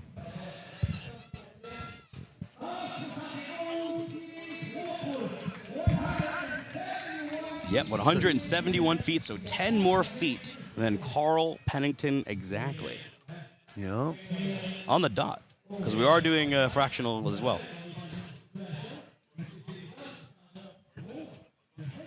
All right, so getting a nice reset here. And what's nice about this event, they restart it in the exact same position for every athlete every time. So it is as fair and as even as it possibly could be. I do really enjoy that, actually. It's one of my issues with a Conan's, or we'll say it's an arm over arm and there's 2 arm over arms. The different field makes it a little bit different for different competitors. Absolutely. These athletes are going in the same direction on the same track with the same equipment. It is the same for everybody. So these little fluctuations in field flatness are the same for everyone. Right now, Sturgeon's starting to approach the Conans. Let's see. All he needs to do in the beginning, really, just have that confidence. He's going for a narrow stance, but he needs to wedge hard and keep that back flat. That is nice and low. That is a low one. That's below his belt. It is, and they're having every athlete on the same position. Oh, Sturgeon almost got started before the ref was there. He's excited. Here we go. Sturgeon Anderson. He needs to wedge harder, but he's off. Yeah. A little vertical on his first couple steps, but that's all right. It's Now, this is a much heavier nice load and than he's steady. used to, but he's steady. I know Sturge would want at least one full rotation. He's leaning back. He's getting big breaths. This is quite good for Sturgeon. he looks very comfortable He here. does. If he can get one full rotation, Sturge is setting himself up for massive success here. Yeah, he he's needs to got keep to leaning fight back, for though. those hips. Exactly. You're exactly right, Zach. He needs to keep those hips underneath him. He's nearly there, though. These are the big points now. Sturgeon Anderson. Okay. I think he'll be quite proud of that performance. Yeah, that looks like he's going to be fighting in the 3rd to 4th zone currently for this. But that is good. That's good It's distance. good points. I believe right now that's 3rd in the overall of the athletes that have gone. That's a great placing so far. Obviously, we have a few more to go. We have 1, 2, 3, 4 more athletes. So we'll see if that third place, what I believe to be a 3rd place, will hold up. Yeah, he's like right there, either 3rd or 4th. It's very close. Yeah, I don't recall he, what I believe his he just distance passed was. Zhang, who was in 3rd prior. Yeah, I'm not quite sure where that is. Do you recall Zhang's distance? Zhang dropped just before where Sturge was. Just barely before. wow. If my memory serves. Yeah, we will see. My eyes are not that sharp. We will get the updated scores as soon as the event's done. And as I mentioned earlier, guys, the event winner will be interviewed on stream by Tyler Sigurdsson, an on-field interview. We just didn't do it for the first event, but we will do it for this event coming up here. Transition too quick. Yeah, You know, they were too transition fast. too quick for an they interview. were too fast this time.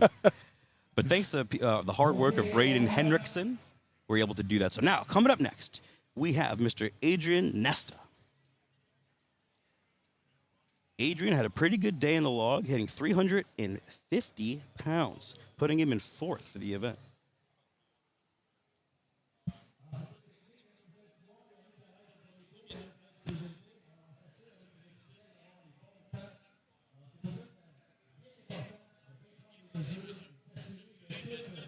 All right, looks like he's now, Mr. Adrian Nesta's getting set.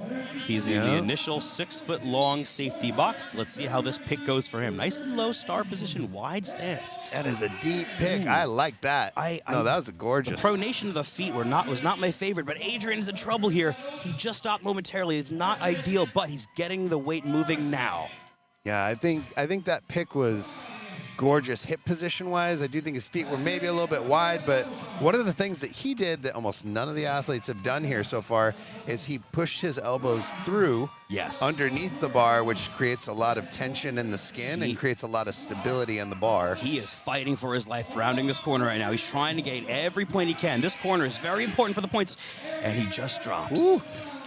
Taking a little rest on the bar right there. Pushed hard. Fantastic work out of Adrian Nesta. Like you mentioned earlier, Zach, rounding that one corner there where the grade begins to decrease, the athletes are forced to be in a position where they have to increase their foot speed, not by choice, and that really tests their core durability and their back strength, we're finding. Some of the athletes, the majority of which are falling right around this corner here. There's a big bunch of points over here. Yeah, that's definitely something that's interesting. If an athlete is not ready for that, they will be surprised by the increase in speed. And it's very easy to get the bar in front of the hips, which creates too much, too much of the weight out in front, and they lose it. You know, they dump it out front. Absolutely. Next up, it looks like we're going to have Alex Lequer. Lequer, yeah. Now, Alex, in my opinion, has really impressed me so far this weekend. He is not the general size and shape of what I would consider an open, the conventional open pro or amateur strongman. He's a much smaller man, but he is so strong. In the wheelbarrow, he crushed. On the press, he crushed. I'm expecting nothing but great things out of this gentleman. He's so athletic. There was a squirrel on the field. I was going to say, yeah. Actively participating in strongman. Yeah. All right. Alex Lequer getting set. I'm really looking forward to this gentleman. He's kind of this power pocket. Yeah, super nice guy, too. I got a chance to chat with him, with his family here yesterday. Just very laid-back guy. Oh, yeah. Okay. We had to wait for the squirrel to vacate the field. We are now ready to go. No A sentence I never squirrel. thought I'd say. Alex is off. Pretty decent pick. Very strong. Can his foot speed match his physical strength? Let's see here. He's moving okay, but he's shaking. Oh, no. That's a rough one. That was more than likely a premature drop. Yeah. I think he just got a little misstep there. That's so unfortunate for Alex. Let's see here. just taking one longer stride there on accident, and it just set his hips up in an awkward position. Yeah. No, it looks like he got, and the way he came off that bar, it looked like he might have been a little bit lightheaded, but it's kind of hard to say right there. It does just look like he lost his balance. And Yeah, it's unfortunate. That's a big drop in points for Alex, who was so far in the show was in first place. yeah, He was leading the show. Yeah. That's going to be a big drop. That's an ouchie. Yeah. You know? But the thing about Strongman, you got to be solid all the way across the board if you Yeah. expect to land on that podium. It's not impossible for him to come back and No. make that up, but it is a difficult road. Yeah, yeah. Coming up next, we have Fernando Arias. Fernando being a former powerlifter, his incredible power off the shoulder is what we learned in the log press event, and also a fantastic grips to match. Let's see if his athleticism from one sport transitioning to another carries.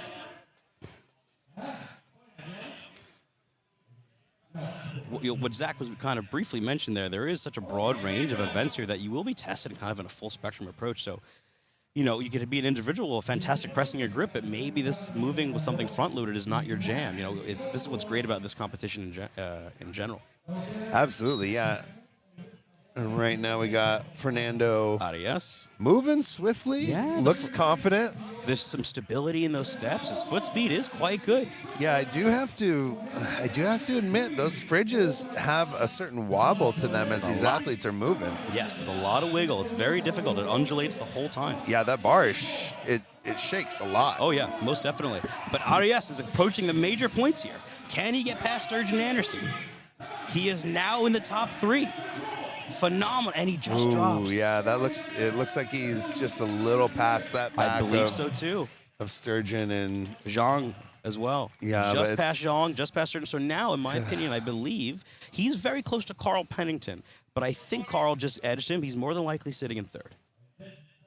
So Fernando doing exactly what he needs to do to maintain his current top 3 position in the show. As of now, prior to this event, he was in 2nd place by a half a point. So I'd imagine after this event, he'll more than likely be leading the show, depending on what Mr. Tommy Xavier does. So it looks like we'll have a shifting of the top 3 after this event. More than likely, Sturgeon Anderson entering the top 3. Alex Lacroix dropping. Fernando and Tommy remained. We'll see who's going to be 1st or 2nd.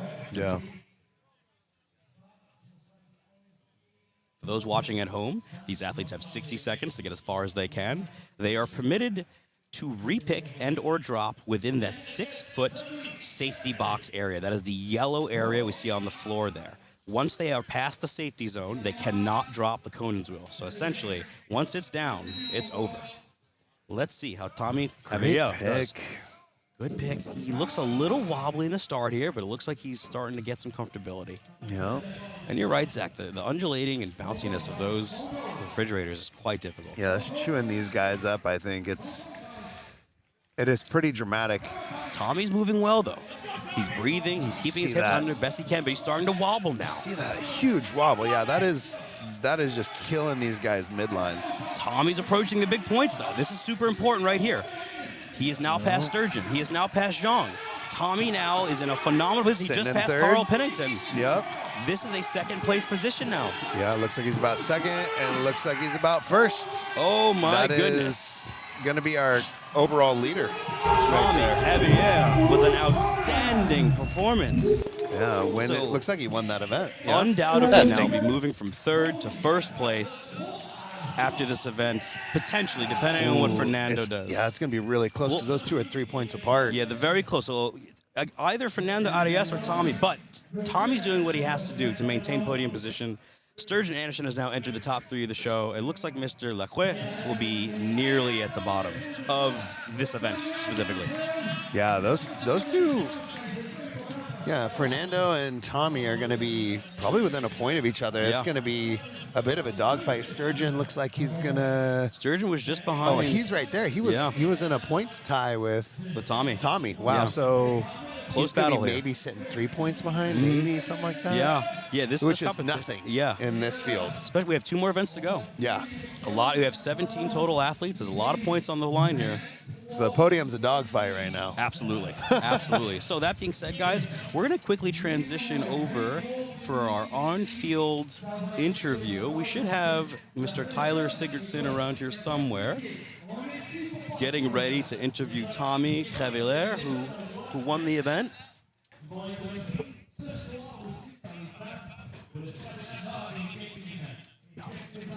All right.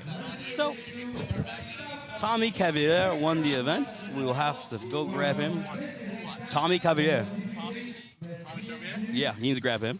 So, we're getting the floor changed out for the event, so we'll quickly get Tyler Sigurdsson ready to interview Tommy Cavalier. So that was an outstanding. What are your thoughts overall on the performances we saw so far before we switch? You know, I think with an event like this, it is really fun to watch athletes see how far they can push themselves. But one of the things that is very difficult to simulate in training is the oscillation of the bar and how that implement is going to move. We saw those fridges and that bar shaking quite a bit. And while it's shaking like that, the athletes are just getting chewed up. Their midline is getting chewed up, and that's going to dramatically decrease their ability to get an actual maximum distance, which I think suppressed a lot of the field. Yeah, so it looks like we're getting ready here for our on-field reporting. Will be a quick 30-second interview here. We're going to transition in just a few moments by the lovely mastermind Braden Hendrickson, who's going to switch over here in just a few seconds. Stay tuned.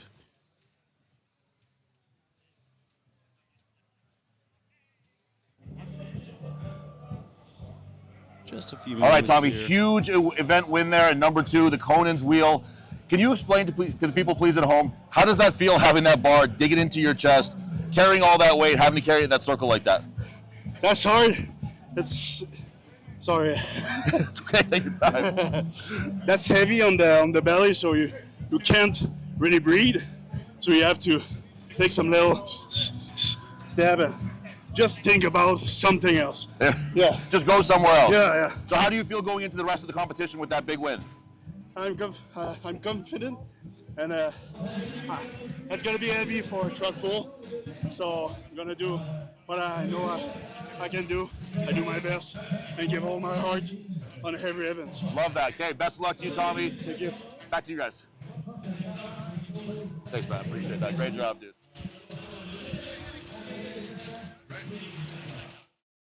Awesome. All right, welcome back, guys. Okay, guys, so we are back live here. So, guys, we are setting up for the next event, which will be truck pull. In this particular case, we are pulling an actual, what would I call this, Zach? This is a tractor. This is a tractor, and this is not your pappy's tractor. That is a big tractor. What I would describe as big as hell. Yeah. That being said, Rob, you could hear me, right, Rob? Good. All right, so we're going to set up for the tractor pull. So we're going to take a few minutes here to take a break. We'll be back in roughly 5 minutes, guys, for the tractor pull. Stay tuned.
Mr. Anton Champagne.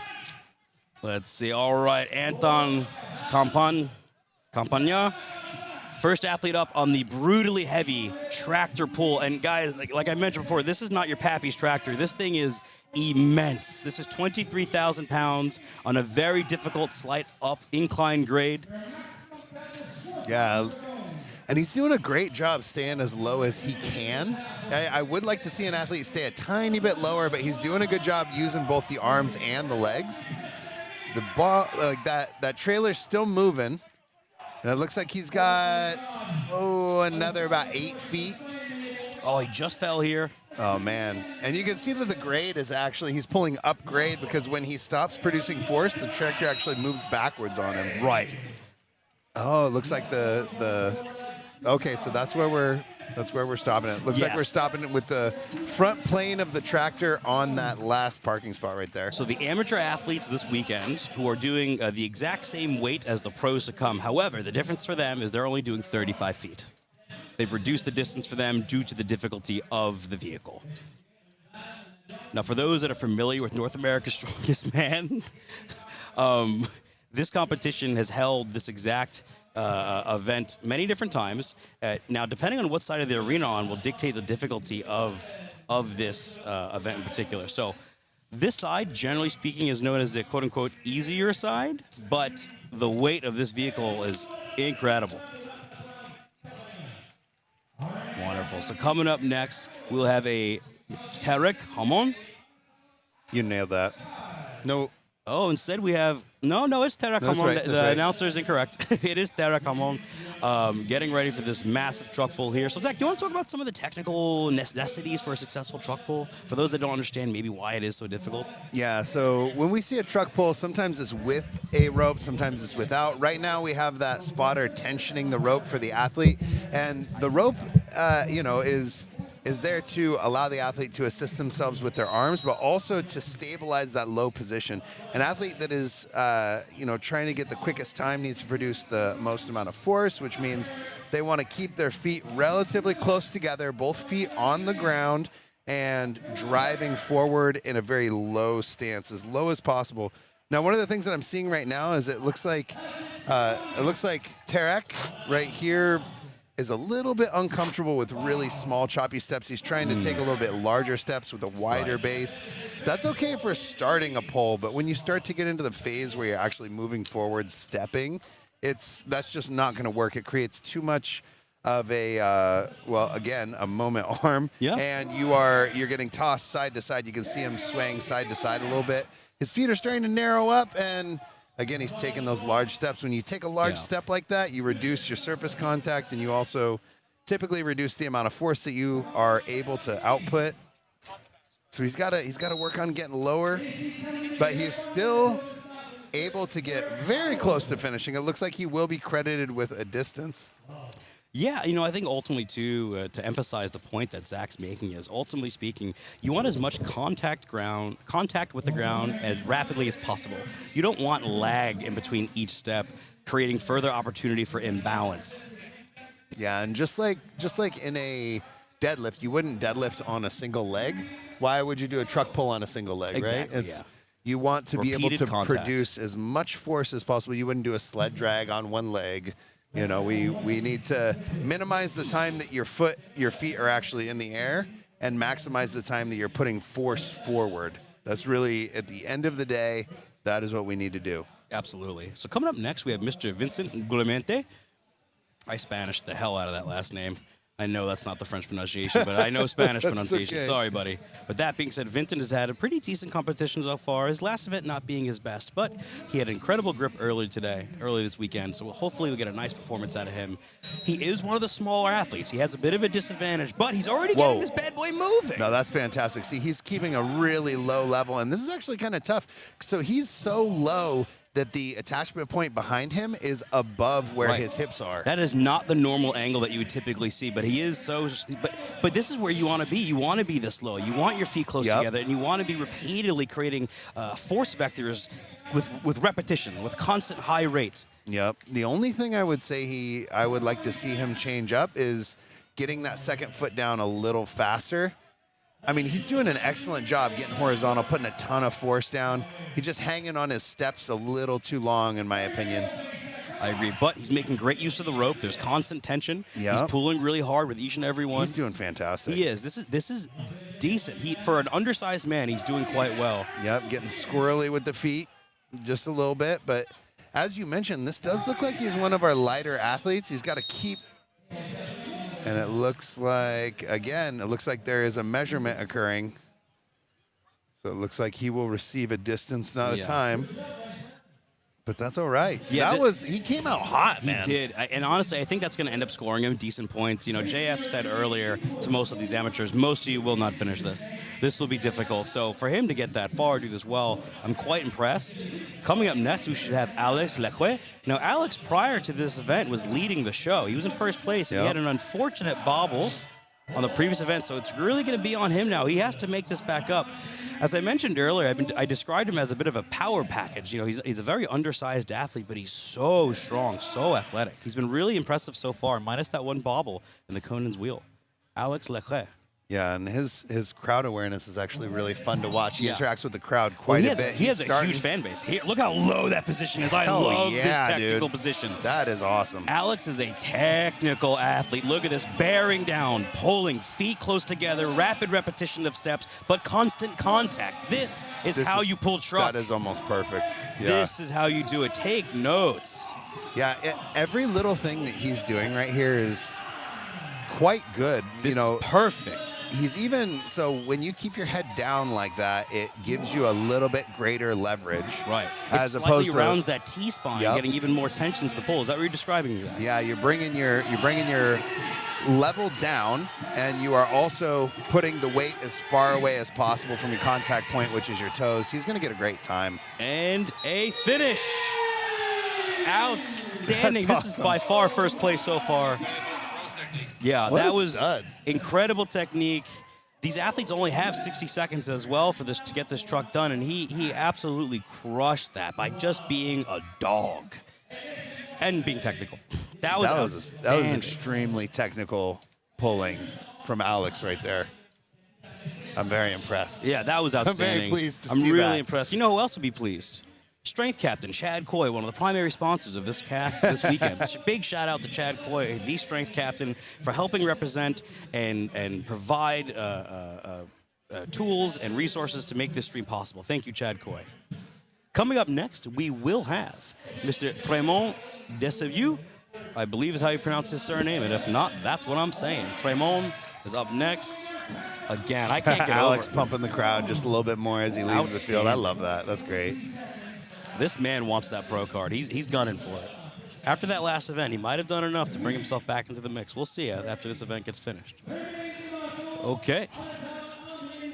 Tremaine Demayu coming up next. Let's see. So a bit of a vertical, so quite the opposite of what we were describing. Very upright in the torso. His feet are quite wide.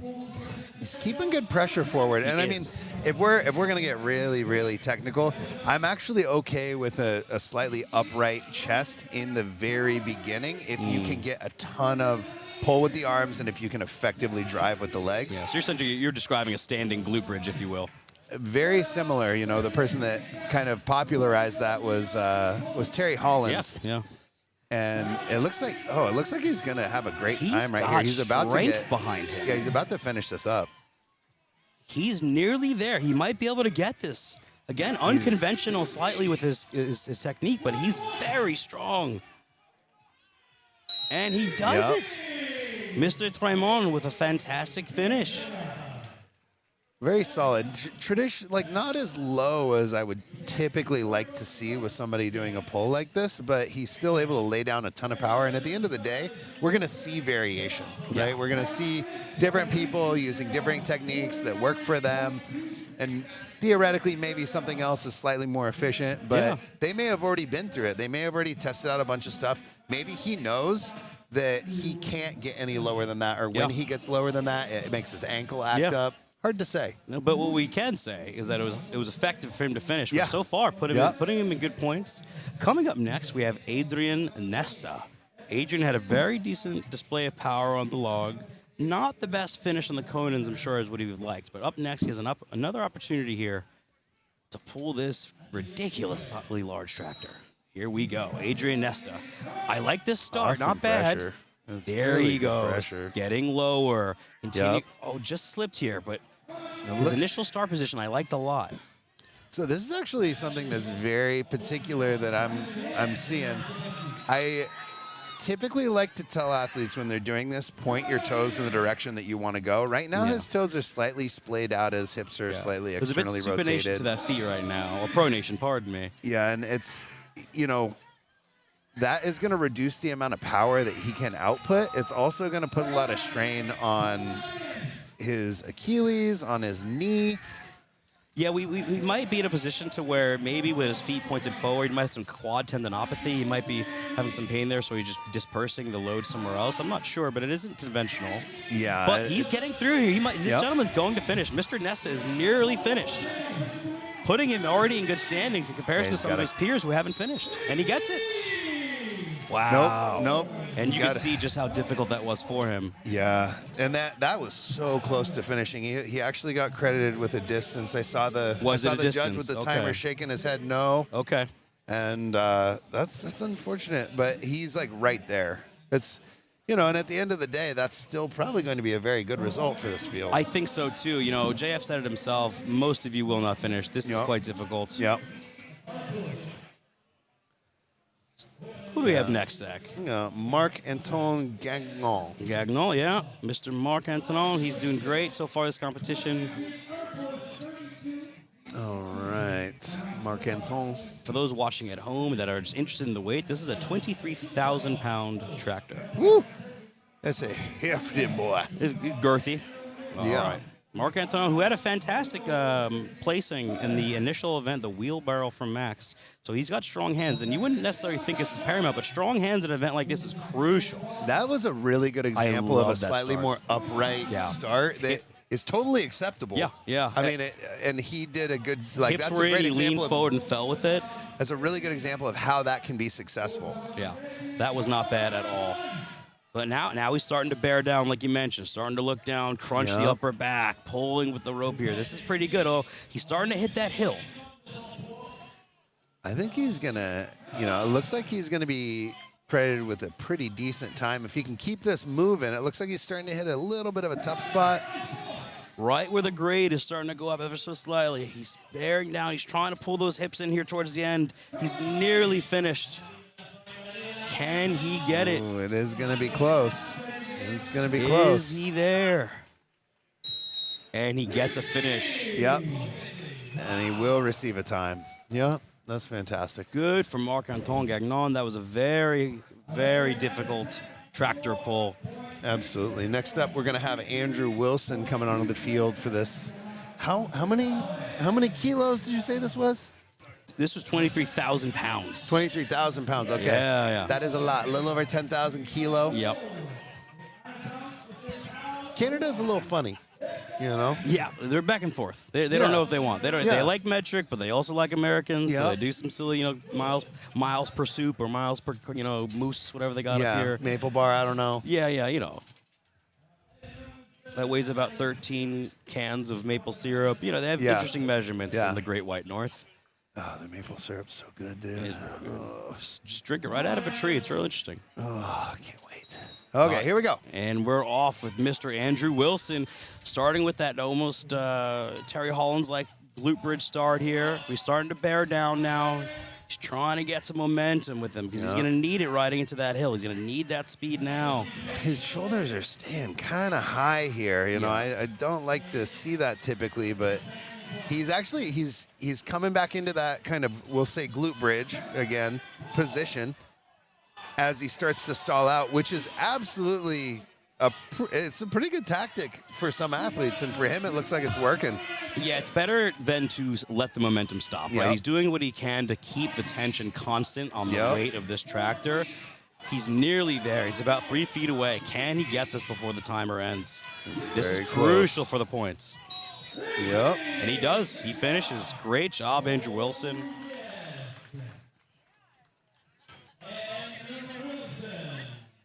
All right. right, Mr. Wilson finishing strong here in that event. Up next, we will have Mr. Arnaud Potier-Gaudion. That's a hell of a name. Dude. Gaudion, great performances so far. Pretty consistent mid-pack so far in the show as a whole, but he's a large lad, and I'd imagine an event like this is probably something he's looking forward to.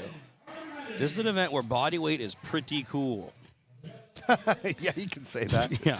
Yeah, a little bit of height is going to increase the leverage that you have, and a little bit of weight is also going to increase basically the free poundage you can lay down onto this event.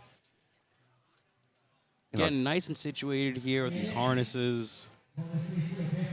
It does look like the old school Iron Mine harness for those that are interested in that sort of dorky detail. All right, he's getting all set. So actually, interesting with that start there, he actually lost a lot of tension in the start of the rope, and he's attacking this like he's trying to max a deadlift. He's just putting force down right now. I would say he needs to keep his feet planted a little more. He's quite bouncy. He's trying to chop too early. I would agree. Like, he's doing a great job keeping the feet pretty close together, but he's leaving his foot hanging as he's stepping, and then he's trying to step too early into the pull or into the push, I think. I agree. There's a lot of leaked energy right now. Yeah. He's not putting down the force. But that being said, he is very strong. He's still managing to move it. Absolutely.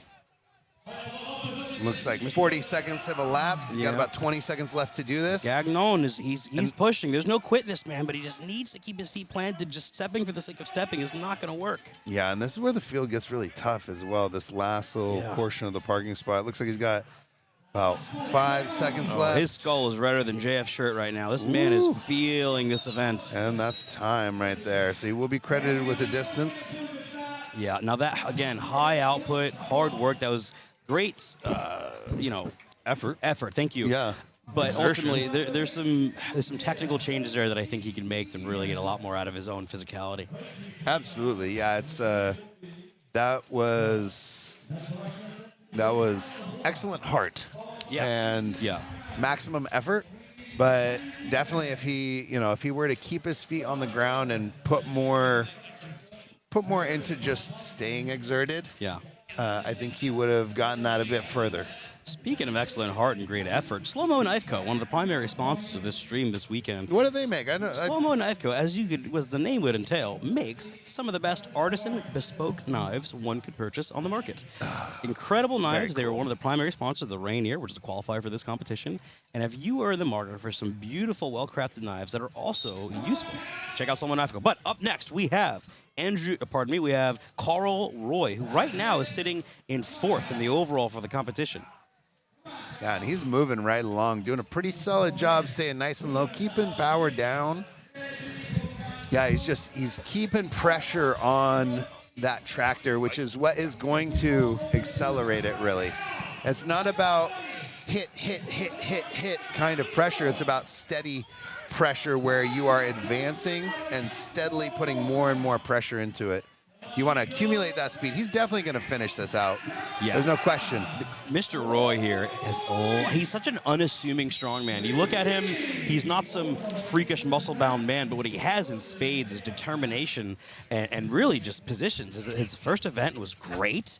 He had a very good log press. His ability to keep moving on the cones is outstanding. And now this I would say so far, his top 5 in the placings thus far. I would agree. We don't have official times, but I would agree with that. And he's been great all around. He hasn't had a weak spot. No, he's super consistent. He's again, going into this event, he's in 4th place, so his points represent his ability. So he did that in 41. So that's the new leader. Carl Roy is our new leader with 41.5 seconds, as our announcer just said out loud. So yeah, that's 41.5 seconds is pretty smooth. I mean, a lot of the athletes were struggling to get even in the last 10 feet of the pole with that one. Yeah. That's going to be huge for Carl in the overall. Yeah, next up we're going to have Ethan Harmonty. Yeah, Mr. Ethan. Ethan Harmati. Harmati? Yeah, Mr. Harmati. I was throwing an N in there. Here we go. For no reason. Way too tall in that start and falling right into the steps where he's not laying down force with the steps. He's kind of just moving them for the sake of moving them. Yeah, also, it seems as though he's one of the only athletes that is not in rock climbing shoes here, which is typically a distinct disadvantage in this kind of event. Yeah, and for those that are curious, why wear a rock climbing shoe versus, let's say, a very comfortable sneaker that you would maybe play with the sports in? The problem with sneakers is when you lay that much pressure down, the back of the shoe could quite literally come off because you're trying to push as hard as you can at a very particular angle. When you wear rock climbing shoes, it allows you to grip the floor that much. Thank you. It allows you to grip the floor and apply that much pressure, that much more pressure down as they wrap around the foot better. But it looks like he's doing pretty decent. Time is getting quite close here. He's going to have to push it. And so he finished. Oh, no, he did not. It was He has a very, very distance. close. It was very, very close. Just nearly finishing. Just nearly. Great effort by Ethan right there. Yeah. Coming up next, we have Mr. Zhang here competing. He is our basketball coach from Montreal. Zhang has done real well so far in this competition. He is currently in 5th place in the overall of the show.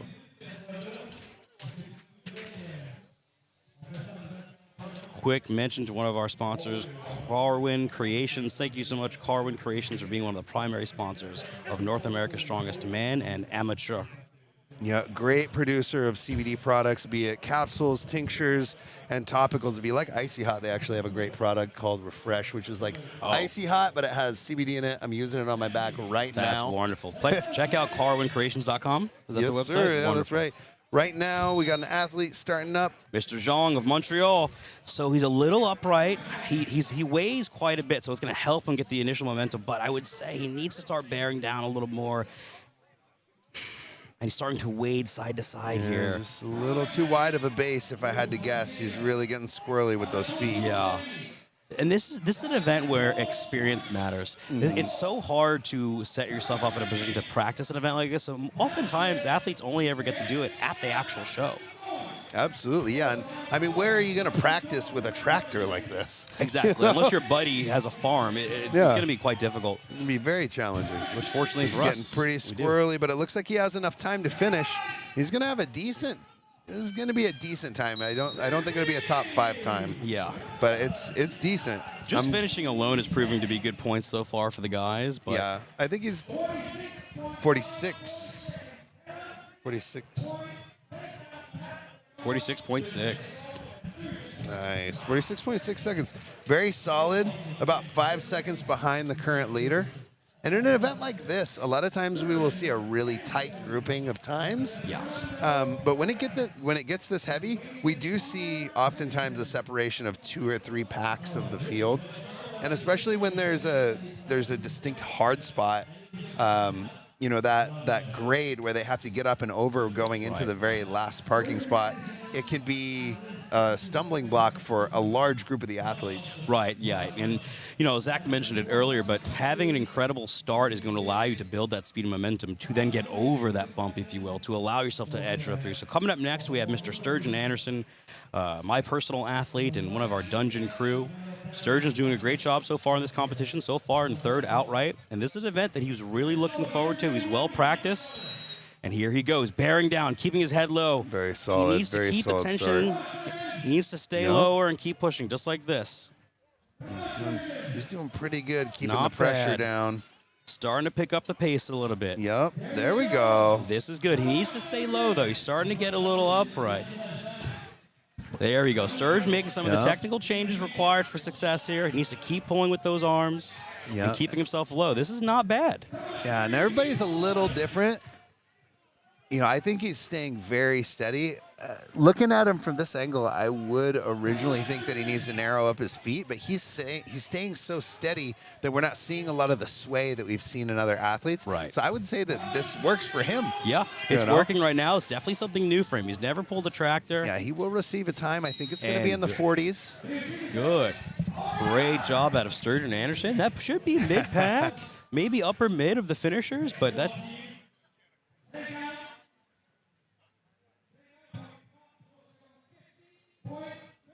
So 50.33, so, not going to be in the top 3, but he's one of the finishers, and you kind of need that.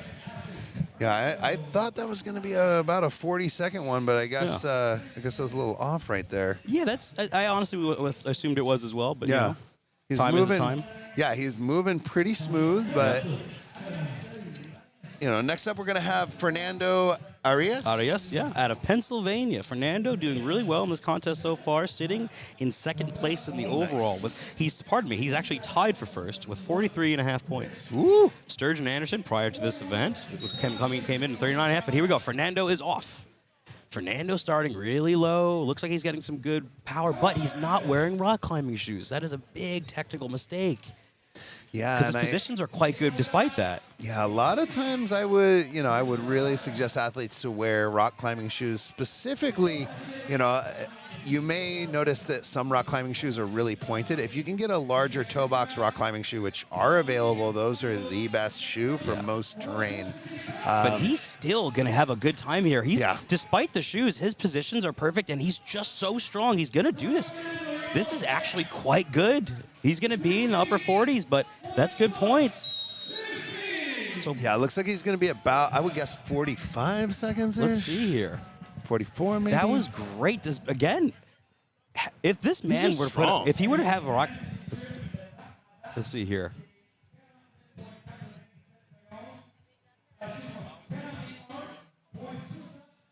$41, I think. It was in French, unfortunately. That being said, what I wanted to get at was, had this man actually if he were to wear rock climbing shoes, this might be an event he could win. That was outstanding, and the shoes make that much of a difference. And it might have been a 50. I think they said 41, which is 51, I believe. All right. We'll have to find out later, unfortunately. Here we go. Coming up next, we have Mr. Connor Peddington. Yes, sir. Connor up next. Connor, being one of the smaller athletes in the field, competes at 105 kilo division in the U.S., but is stepping up to an open show this weekend to have some fun and test himself with some of these bigger dogs. Absolutely. I'd like to see him continue to put power down just a little longer before he decides to step right here. Right. Getting the most out of each potential leg drive. Absolutely. Yeah, you want to keep putting pressure forward. That's really what it's about. Yeah. And this is where, again, body weight is significantly beneficial in this event, but if you're not going to have that, you have to do what Zach's suggesting here, which is being technically proficient. Yeah, he's not a profoundly tall athlete, not a profoundly heavy athlete, so he has to be technical. He's at a major, honestly, disadvantage coming into this event with those attributes. Right. But he's doing good. We're getting close here. Looks he like might have enough time. A little under 10 seconds. It looks like he's going to be just a little bit shy. He's close. Can he get it? He's nearly there, and he's out of time. Yeah, looks like he's about 2 foot, 3 foot shy. That was a great performance out of Mr. Pennington, but just nearly finishing. Yeah. He's coming off the field, shaking that off a little bit, and that's how you feel after this kind of event. It's this event in particular is one of those that will also just really sap your energy and really knocks you out. Yeah. Knocks you down real hard. Who do we have coming up next? Coming up next, we're going to have Francis Marchelet. And for those of you that are watching the stream and enjoying all the angles and the quality of the stream, massive shout out to one of our primary sponsors this weekend in Peak Adventure Media. Without Peak Adventure Media, the show is quite literally, it would be impossible to showcase at such a beautiful level. Thank you for the quality from Peak Adventure Media. But now we are off with Francis Marchelet. Francis, not half bad with the start. He's still trying to apply some force here. Just a little early with that step. He needs to keep bridging those hips in before creating the steps, but now he's getting momentum. Yeah, he's starting to get a little momentum, as you said. Looking solid, head is down, putting power into it. He's letting his hips fall behind him a little too much. You're seeing that bobble every once in a while because of that. Yeah. He needs to keep having the mindset and intention of keeping your hips almost in front of you. You need to bridge and pull the whole time with your hips and not allowing them to break backwards. Yeah. No, I completely agree. Francis potentially going to finish. He's getting close here. He might be able to do this. Yeah, it looks like he has about 10 seconds left. He's going to finish this up. Okay. Looks like he's going to be in the maybe 53, 55 range. Yeah. Let's see here.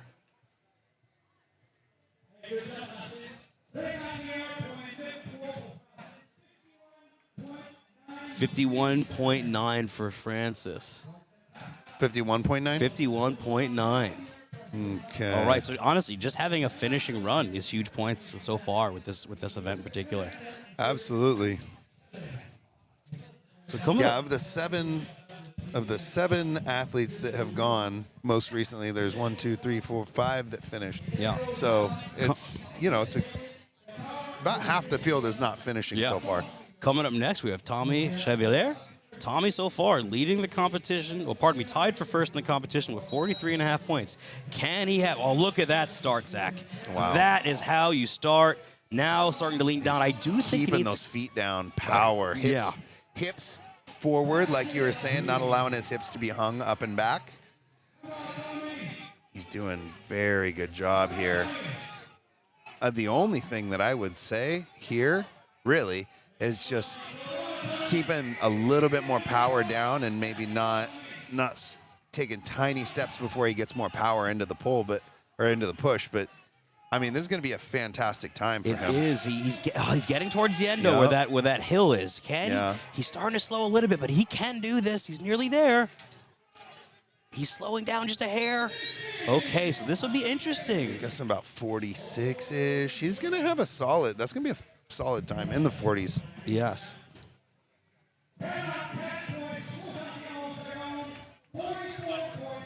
Wow. 44. So I believe the winner of this event is Carl Roy. 41.5 seconds. The winner of this event, I believe, is Carl Roy. I believe so with four. Yeah, you should find out just in case. But Carl Roy with a 41.5, we believe he's the winner. Yeah, so and far, Carl has been just kicking ass today. yeah, man. Carl's doing a great job, and Tommy, beating out. Did he in fact beat out Fernando? He did. So Yes. Tommy now should have the outright lead of the contest as a whole. Yeah, we'll and see. he's put a couple athletes between Fernando and himself as well. Yeah, we'll see if Sturgeon has maintained his third place position. He might have. He had a 4-point lead, 4.5-point lead on Yeah. Carl Roy. No, But that's Carl fantastic. won the event, so who knows? Carl might have jumped into third. We're gonna find out here momentarily. Awesome. So that was fantastic. So that being said, the event after this, ladies and gentlemen, we are moving on to. What do we have next, Zach? We have, I believe, Stones is the last event of the contest. Yeah. Yes, Yeah, so sir. the last Atlas event of the Stones. contest will be Atlas Stones. We will reorder the athletes and total points overall. But before that, we're going to have an interview in just a few moments here with Carl Roy, who won the event. Yeah, they're getting set up right there. All right. We should be with them just momentarily, y'all.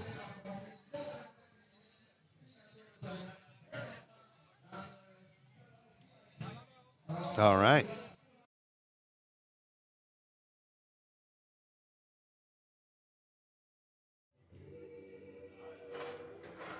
All right, Carl Waugh, big win on the truck pull event here. I know your English was kind of just so-so here, so we're going to take this nice and slow. Your technique was almost perfect on that. It looked so good. How much do you train this event for a competition like this? I only train on gravel and Gravel. big tire. So very little training for this kind of specific thing, but it Yes. still went really, really well for you. How do you feel going into the rest of the competition? Pretty good. Pretty good? Yes. A man of few words, I can appreciate it. Carl Waugh, your winner of the truck pull competition here. Event 3 done at North America's Strongest Amateur. Back to these guys. Thanks, bro. I appreciate it, man. Great job at that. Hey, welcome back, guys. Yeah, that was a fantastic truck pull. Yeah, that was really awesome to see. Lots of different techniques, lots of body shapes and sizes being successful. Genuinely fun to watch. Before we're gonna move on to the last event in the Stones, which I know me and Zach are particularly excited about. It'll be 4 total Stones: 275, 320, 345, 370. But we'll get to those details later. Thank you so much for tuning in so far, guys. We're gonna set this up. Should take roughly 5 to 10 minutes. We'll be back on stream. I'm Alec Jose. I'm Zach McCarley. We'll see you in a bit.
All right, ladies and gentlemen, we are back for North America's Strongest Amateur. This is the final event of the contest in this 5-event show. So far, there's been highs, there's been lows. The show's been incredibly dynamic and incredibly consistent and technical athletes. This show is really demonstrating who's going to be the next wave of pros up here in Canada and the U.S. That being said, our final event is the stones. Our first stone will be 275, then 320, then 345, then 370, all to 56 inches of glory. Now that being said, they are loading to a circular disc. This is much harder than a standard stone load. Absolutely. And the first athlete up, Tara Camon, is starting up right now, grabbing that first stone. Again, 275 on this warm summer day. You know, and this is going to be interesting because solid load. Yep. Yeah, as you mentioned, these rings can be much more challenging to load into. You know, an athlete coming up doesn't have a flat surface or a flat lip to rely on and just put force into and upward. Right. They're going to, if they hit that lip, a lot of times you roll straight off of the lip. Right. So it's much, much more challenging. And because of that, they're going to have to really do a good job of clearing the height. You can't just barely get it, just like for example, Mr. Tarek there, just nearly got it, but you have to really clear due to the ring load. It's an extra challenge. If you're too close, you can pull your shirt off. We see that in pro show often. So I love the Stone Series up here up in Canada, always challenging athletes in different ways. Again, all of these platforms are to 56 inches, the same platforms I believe the women will use as well later. Yeah, he's battling with that 300-pound stone.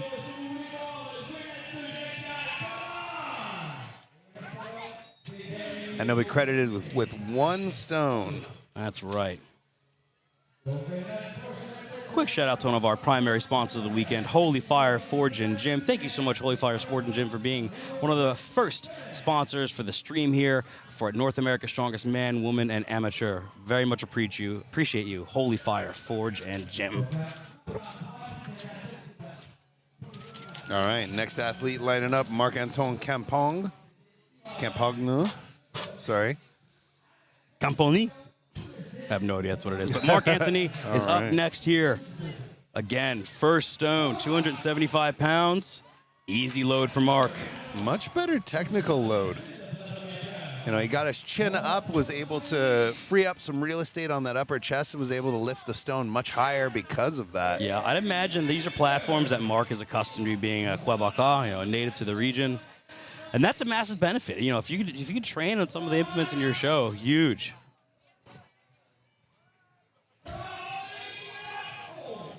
So Mark just dropping that 345 pound stone. The second stone is 320. Interesting. So 275, 320, 345, and 370. Absolutely. So Mark here on 345 pounds.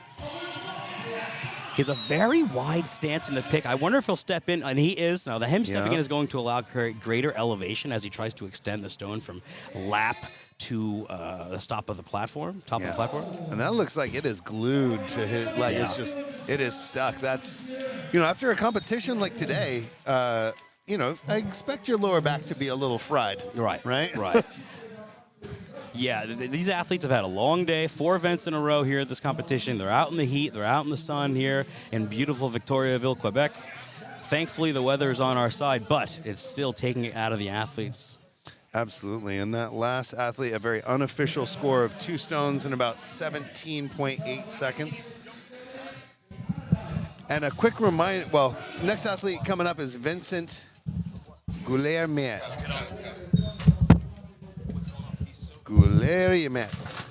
All right, first stone up into the lap.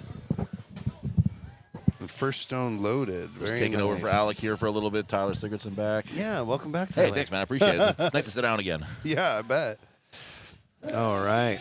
On to the second stone here. Yep, Vincent's getting ready. We haven't seen anyone really blast through these first couple stones yet. Everyone's been kind of trepidatious with them. Maybe the tacky's a little bit off with this heat today. Ooh, that is a tough one for Vincent. That anytime you have a stone that's coming up and you're in the middle of a load and you take a step out like that, Yeah. it is so difficult to maintain control. I'm honestly surprised he's able to keep his elevation with the stone when he did that. Yeah, especially when you can apply it no pressure whatsoever to the implement that you're loading to. These, I'm sure you guys have already mentioned it, but these pedestals are very uniquely Canadian things where once that stone touches the lip, they can move. There's only a mat that holds them down. So they can wobble and they can move, and then you won't, and they're rounded too. So there's really, you have to place it on top of the thing. If you lean it against there, you're not going to get it. Absolutely, yeah. And I did not know that they would wobble quite so much. I Yes. did mention that if you hit the lip, it'll roll off. It can roll off the side because it's a round lip. But It's actually a very that's something small I didn't even base. think about it. Yeah, it's a very small base to it that the rubber mats hold down. So if you touch them, they won't like tip over, but they will move. Next athlete up is Renaud Godin. Guillemet. Renaud Godin. Guillemet. Oh, Godin. Yeah, got it. Yeah, my bad. Sorry. Pelletier Godin. Ah, there we go. Okay. Big guy, tall guy. There you go. Easy first load there. Yep. This could and should be a good event for him if he's been training his stones. Excellent. And a quick reminder to those watching right now, we will have the stream transitioning over to the membership portion. So the free stream will be ending and we will be moving over to the membership for Lucas Hatton's channel. Yeah. And we really strongly encourage you guys to take advantage of being able to see North America's Strongest Man and Woman for the very first time with an English broadcast. This is an unreal show that we have coming up this weekend. You're just not going to want to miss it. Absolutely.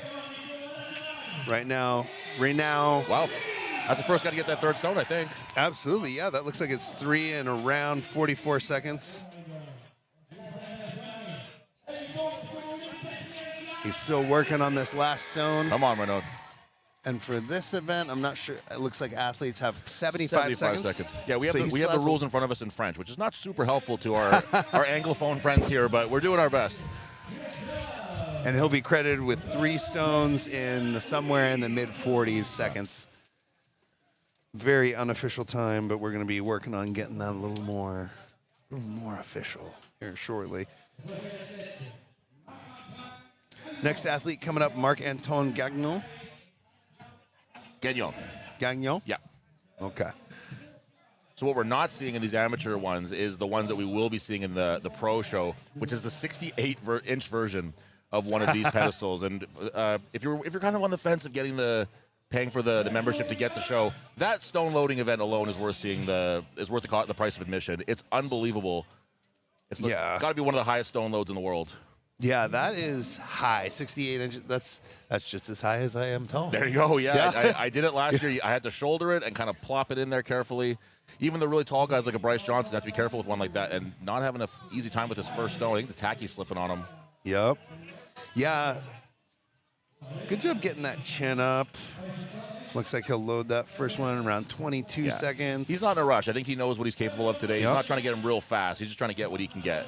Yeah, and this is a 75-second event, so if you need to take 15 seconds to kind of gather yourself, get one more stone, that's perfectly okay. There's only 4 stones out there, so 1 stone is a big step between athletes. I can see, too, that he has his hand taped up from the event yesterday, the wheelbarrow carry, which won't have a huge effect on this, but it doesn't really help either to have more possibility for slippage on your hands.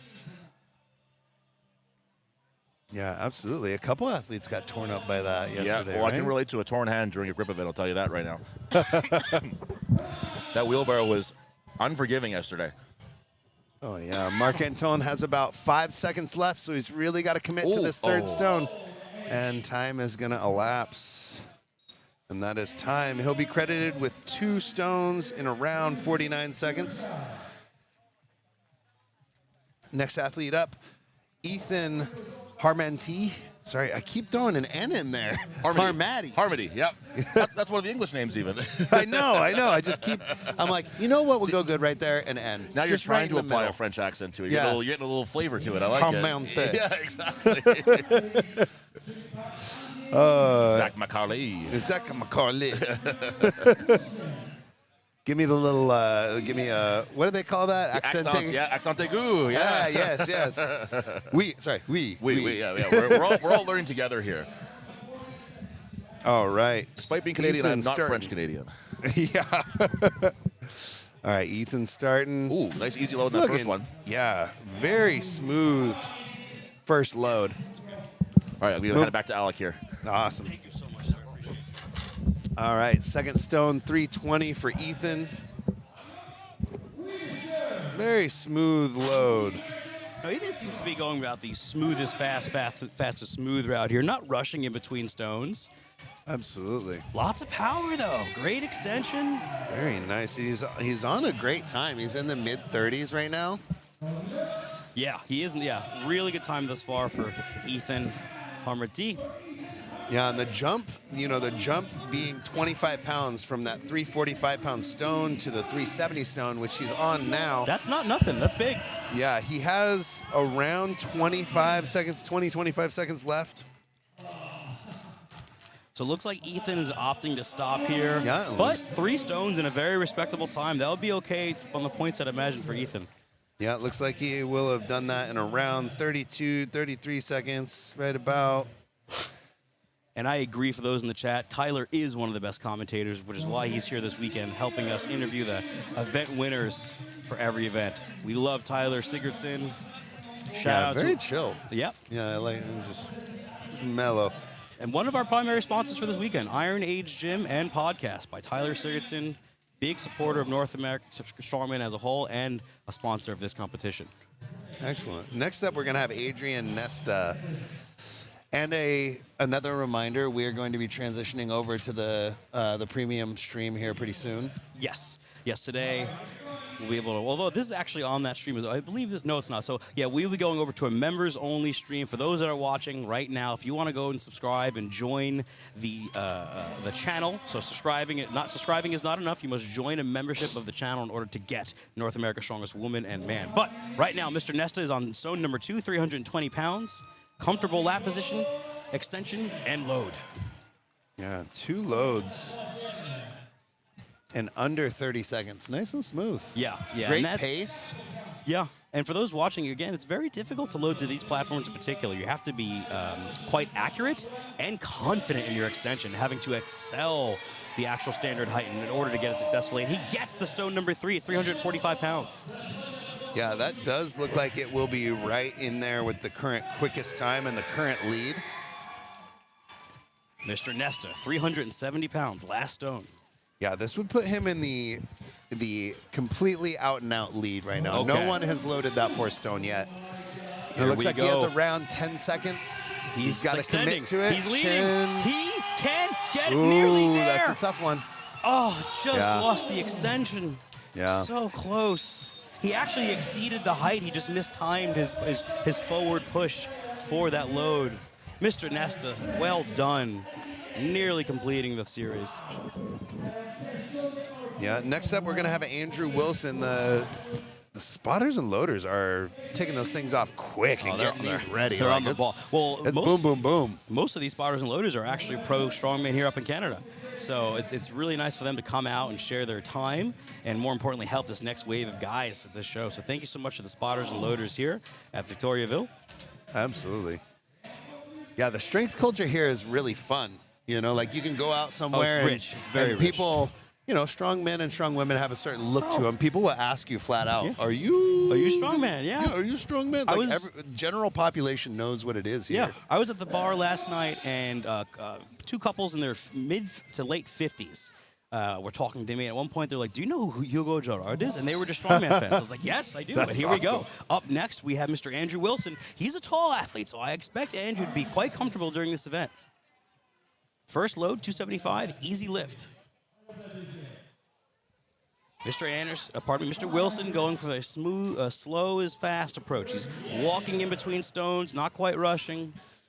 Looks like he might be a little uncomfortable with the tacky. Interesting. You know, like when he's loading it, it kind of looks like he's peeling his hands off as opposed to just taking them off. Watch the way he kind of comes off. Yeah, and to be honest, for those watching at home, these aren't exactly the most polished stones. I'm sure they're a little dirty. It means they're going to lose their tack as they go on pretty aggressively, depending on quality of stone. Absolutely, but that was a really quick 3. It was. You know, so he has all the time to load this last one. Yes. And Mr. it Wilson. it looked comfortable for him, that Yeah. 345 on the third stone. I think he has the power for this. I genuinely do. Let's see if can Andrew Wilson be the first athlete to finish this series. And it looks like he just misses that lap position. It rolled away from him. Yeah, he'll have to move on this because this will really be the last one he has time to attempt for. And because not many athletes have touched that last stone quite yet, it's the one that has the least amount of tacking, also making it the hardest. Yeah. Looks like he will be credited with 3 stones.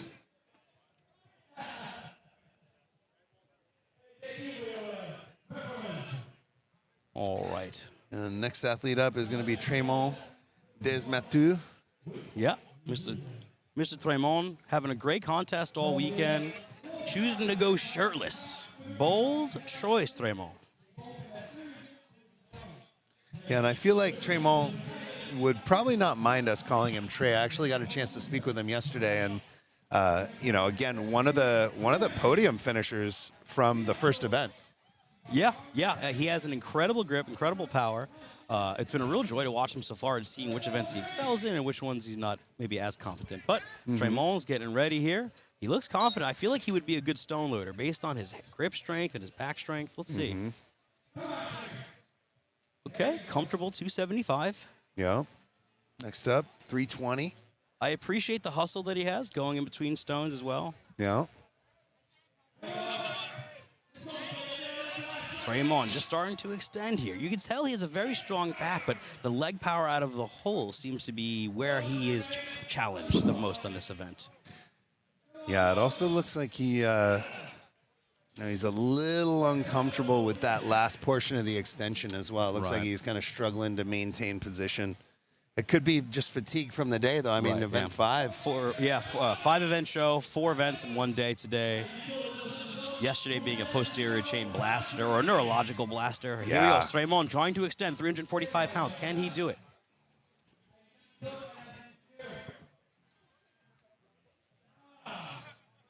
Yeah, it's 15 seconds left, so if he wants to take another swing, he can take about 5 seconds and get a breath and start. And it looks like he's waving it off. So it looks like he'll be credited with 2 stones in around 23.7 seconds. And honestly, for him, being fast in between those two actually saved him, I bet you, quite a few points because he had some hustle. A lot of the athletes also got 2, but they weren't hustling in between, and that alone could get you an additional 3 to 5 extra points. Yeah, and we still have, we still have several athletes to go. Next athlete coming up is going to be Connor Pennington, one of the American 105 kilo. I want to say he is a pro in the 105 kilo class. I'm not 100% sure. Based on his performance this weekend, it wouldn't surprise me if he was. Yeah. He's very strong and very well trained. You can tell he's very technical. But here we go, Carl. No, it is Connor. Pardon me, Connor. Connor with a swift 275. A little bit of a mishap there in the lap position, but I think he's going to fix that here on the 325. Yep, just a little bobble. 320.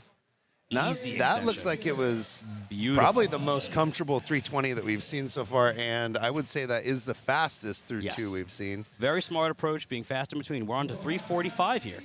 Connor with a beautiful display of technical proficiency. Oh, but he just misses the edge. He had the power, he had the strength, he just mistimed the load. Yeah, and less than half. We're coming up on the halfway point for time. So he still has time if he's able to settle himself and really dial in on these last 2. He could potentially get these 2. Yeah, and he'll need it. He'll need this. This is going to be a huge point barrier here for much of the show. Can Connor get this extension? Can he finish the 345? He's nearly there. He's falling to the side. Oh, no. Yep. Oh, he Off needs to center. be careful. He needs to be careful. And I saw quite a bit of dust fall off of that stone. That's something to take into account here as well. Absolutely. Yeah, it looks like he will be good for 2 stones in around 16.8 seconds. Yeah. Which by my count is Rough math here, the quickest through only 2 of the stones. Right. So, doing himself favor there. Yep. But I'm sure he really would have wanted that third. But hey, honestly, outstanding work and athletic prowess out of Connor Pennington all weekend. It was a real joy to watch, and a way to step up into a heavier division. So coming up next, we have Mr. Francis Marchalet. Francis, old school, traditional Quebecois. He's got his boots on. He's probably a farmer, and he's gonna wreck house. Let's go. All right, nearly ready, and he gets the signal from Yannick to start. First of many stones, 275 pounds, easy extension. And he's running in between his stones. I love that. He's hustling. Those split times really matter when it comes to an event like this, especially if so far the field isn't finishing. Good extension. Walk that one a little forward there at the top. We'll have to be mindful of that as it gets heavier. This is 345 pounds. This is not a joke. This is some real weight now. Can he extend? He leans back. He's finishing. He's pulling high. And he gets it. Very nice. That's a very good time through 3 stones. So far, he's putting himself in a great position. Good points. Finishing this will put him in the sole leader of this event thus far. Yeah, currently it looks like he is either first or second in this event just with those 3 stones and the time that he got. That's our estimations? Yeah. Fantastic. All right, he's getting the crowd hype. He wants the people to get behind him. Can Francis finish this stone series? 370 pounds, last stone. Yeah, and it looks like he's having a little bit of trouble getting his hands on that stone, getting real good grip. It looks kind of slick for him. Yeah, it's that last stone. I think besides the fact that it's just the heaviest one, it looks like the texture of it is quite difficult. It looks like it's proving to be a challenge to the guys. So he'll be credited with 3 stones in around 33.9. Again, this is some timing that we are doing, Yes, not the actual scorekeeping This is times. rough score, so we might be off here or there. So don't take it as gospel. Yeah, next up, we got the powerhouse, Alec Leclerc. Alec Leclerc, started out hot today. Was in first place for the majority of the day. Lost some points on the Conan's wheel. Got them back on the truck pull.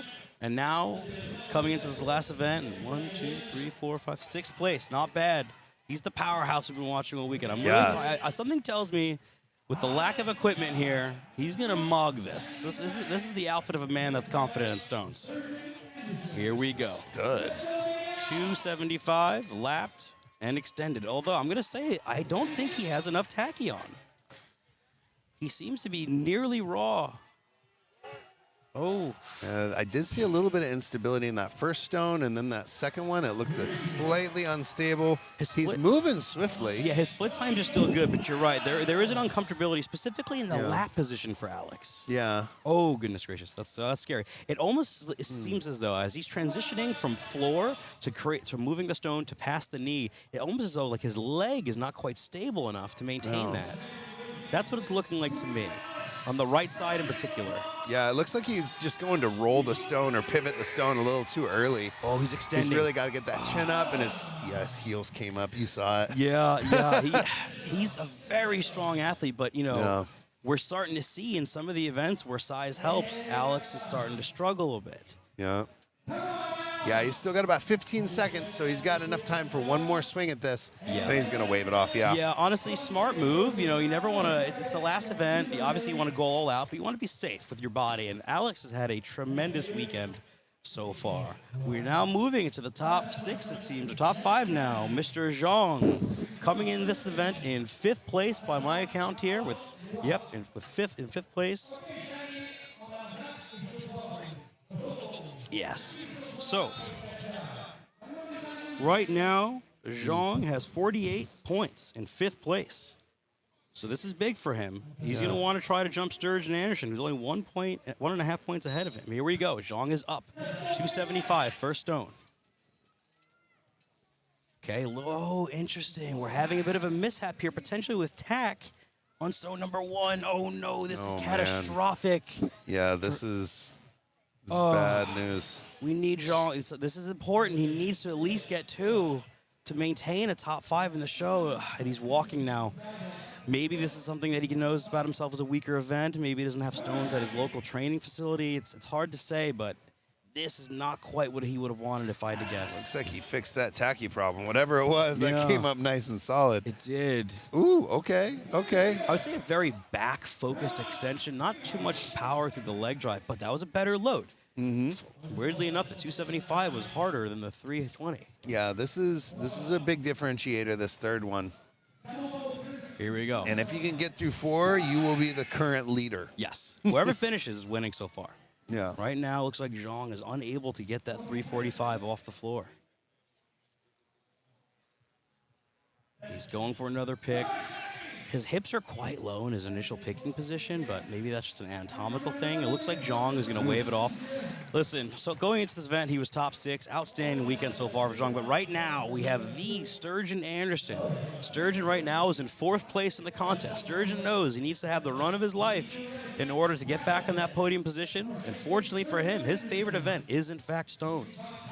He didn't train much for this show, but he showed up, he's showing out, and he wants that podium, and this is going to determine that for him. Looks like he's going to get some tack on that 370. He's going to pre-tack it. That's a pro move. That's a higher IQ move for Strongman.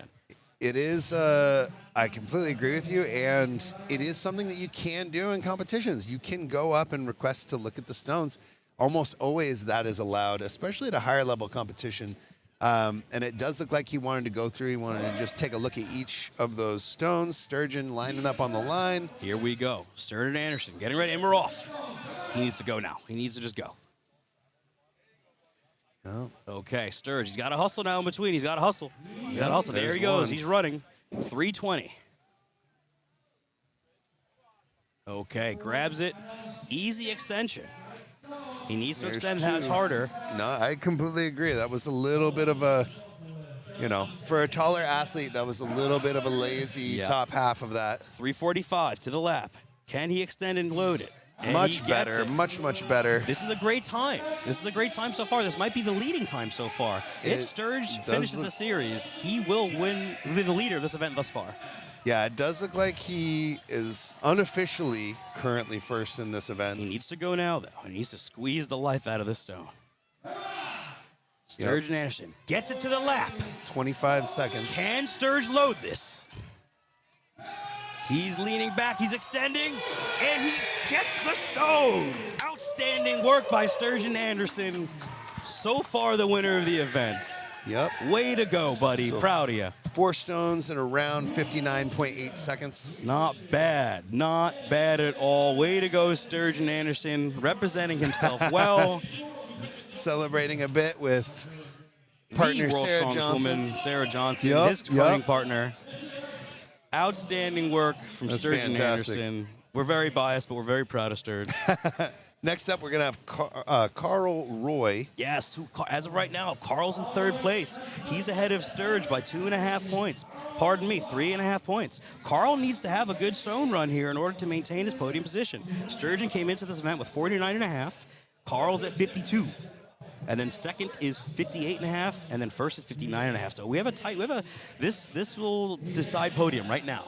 How Mr. Roy does on these stones. So far, he's been outstanding. Yeah, he's been just solid across the board. Has not had a weak event. Let's see. Interesting start for the pick. A bit like a much more squatty like a frog style pick. Yeah. He's on to 320, and he's moving quick. Of course Roy's good at stones. Why wouldn't he be? He's been great at everything so far this weekend. Yeah, that is the quickest that we've seen through 2. All right. Very swift. If he does this, and that's pretty much all she wrote. That's what he needed. That is the swift. So he's currently sitting in 2nd. So far, no matter what, it looks like he's took podium for Mr. Roy. Good job. So if he finishes it, then it's just, icing on the cake. But so far, I believe he's at a minimum of 2nd. Obviously, depends on what happens with Tommy and Fernando to come up next. Absolutely. Currently in the performances that have gone so far, sitting in 2nd. If he can load the camera needs to move, guys. The camera is not on the... Okay, never mind. Oh, so it looks like Roy just missed the 370. Yeah. Yeah, so what happened right there, it looks like he just missed that one, waved it off, called it good right there. He will be good for 3 stones in around 26.5 seconds, and that is good enough for 2nd place currently. Right. So for by a decent margin, too. That was very fast. Yeah, that was very good with Mr. Roy. So for someone like Sturge, for example, who wants to get on podium, he actually needs Tommy and Fernando to beat that. It's true. And just not beat him. Yeah. No, he does. He needs basically people between himself and Tommy and himself and Fernando. Yeah, so here we go. If he wants to gain ground. Right. Here we go. Tommy Cavalier coming up now. Set right now. Tommy is sitting in 2nd place in the overall by 1 point behind the lead. 1 single point. So Tommy wants this. Here we go. Time is off. Yeah, Tommy having a little bit of an issue right there. No, this is catastrophic. This is interesting. Ooh, that is.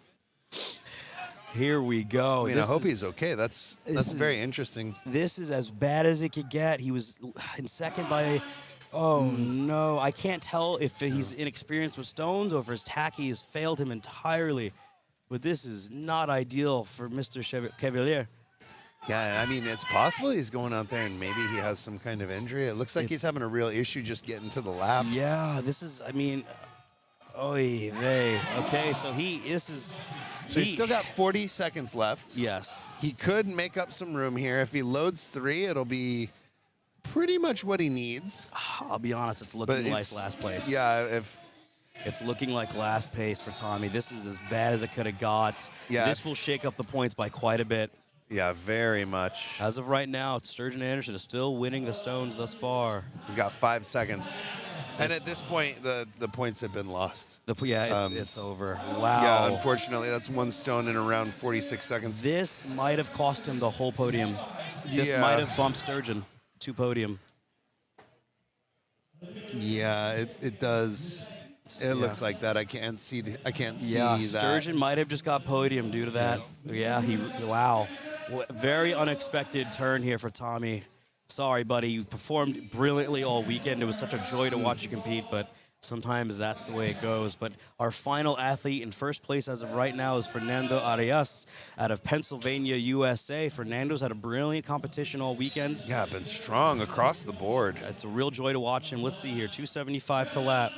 He looks a bit uncomfortable in his extension, but we'll see how this 320 looks. Sometimes the larger stone is easier for these big men to lift as opposed to a smaller one, and that seems to be the case here. Side load. Yeah, I was going to say old school side load. Haven't seen that since 1994. Yeah. Fernando with an interesting technique here. Taking it back to the Texas Stone Man, Mr. Travis Ortmeyer. Yeah, that was a bit of a There's traditional 3. approach. That's pretty quick. That's around 30 seconds. That will put him currently in around 3rd place. So this should lock. He's locked now for first. Yeah, he's done what he needed to do. I think Sturgeon has bumped himself to 3rd and Roy to 2nd. I think that is our podium now. Yeah, I think you're right. I think Sturge bumped himself to 3rd, and Roy is in 2nd place now. What a huge twist for Tommy Cavalier. But Fernando Arias doing what he has to do to be a winner. Yeah, 15 seconds left. Can he get this 370? The lap is accomplished. Can he extend? Wow. Gotta finish it. Oh, yeah, just got a little too sideways. Just nearly missing. Yeah, a little too sideways on that one. You're right, a little too sideways. So what a brilliant display of stone lifting, of technique. This was such a joy to watch. We had some drama in this, and if our calculations are correct, by the way, this is our rough calculations. We'll get the official standings for you guys after the athlete interview, but we believe in first place will be Fernando Arias. In second place, I believe, will be Carl Roy, and I believe Sturgeon jumped to podium. So right now, we're going to take a few moments. We're going to interview Sturgeon Anderson with our on-field commentator, Tyler Sigurdsson. In just a few moments, we will transition, giving us the signal here from Mr. Henriksen. We'll transition in just a few seconds here to the interview of our winner of the Stones and now on podium, Sturgeon Anderson. We will find out.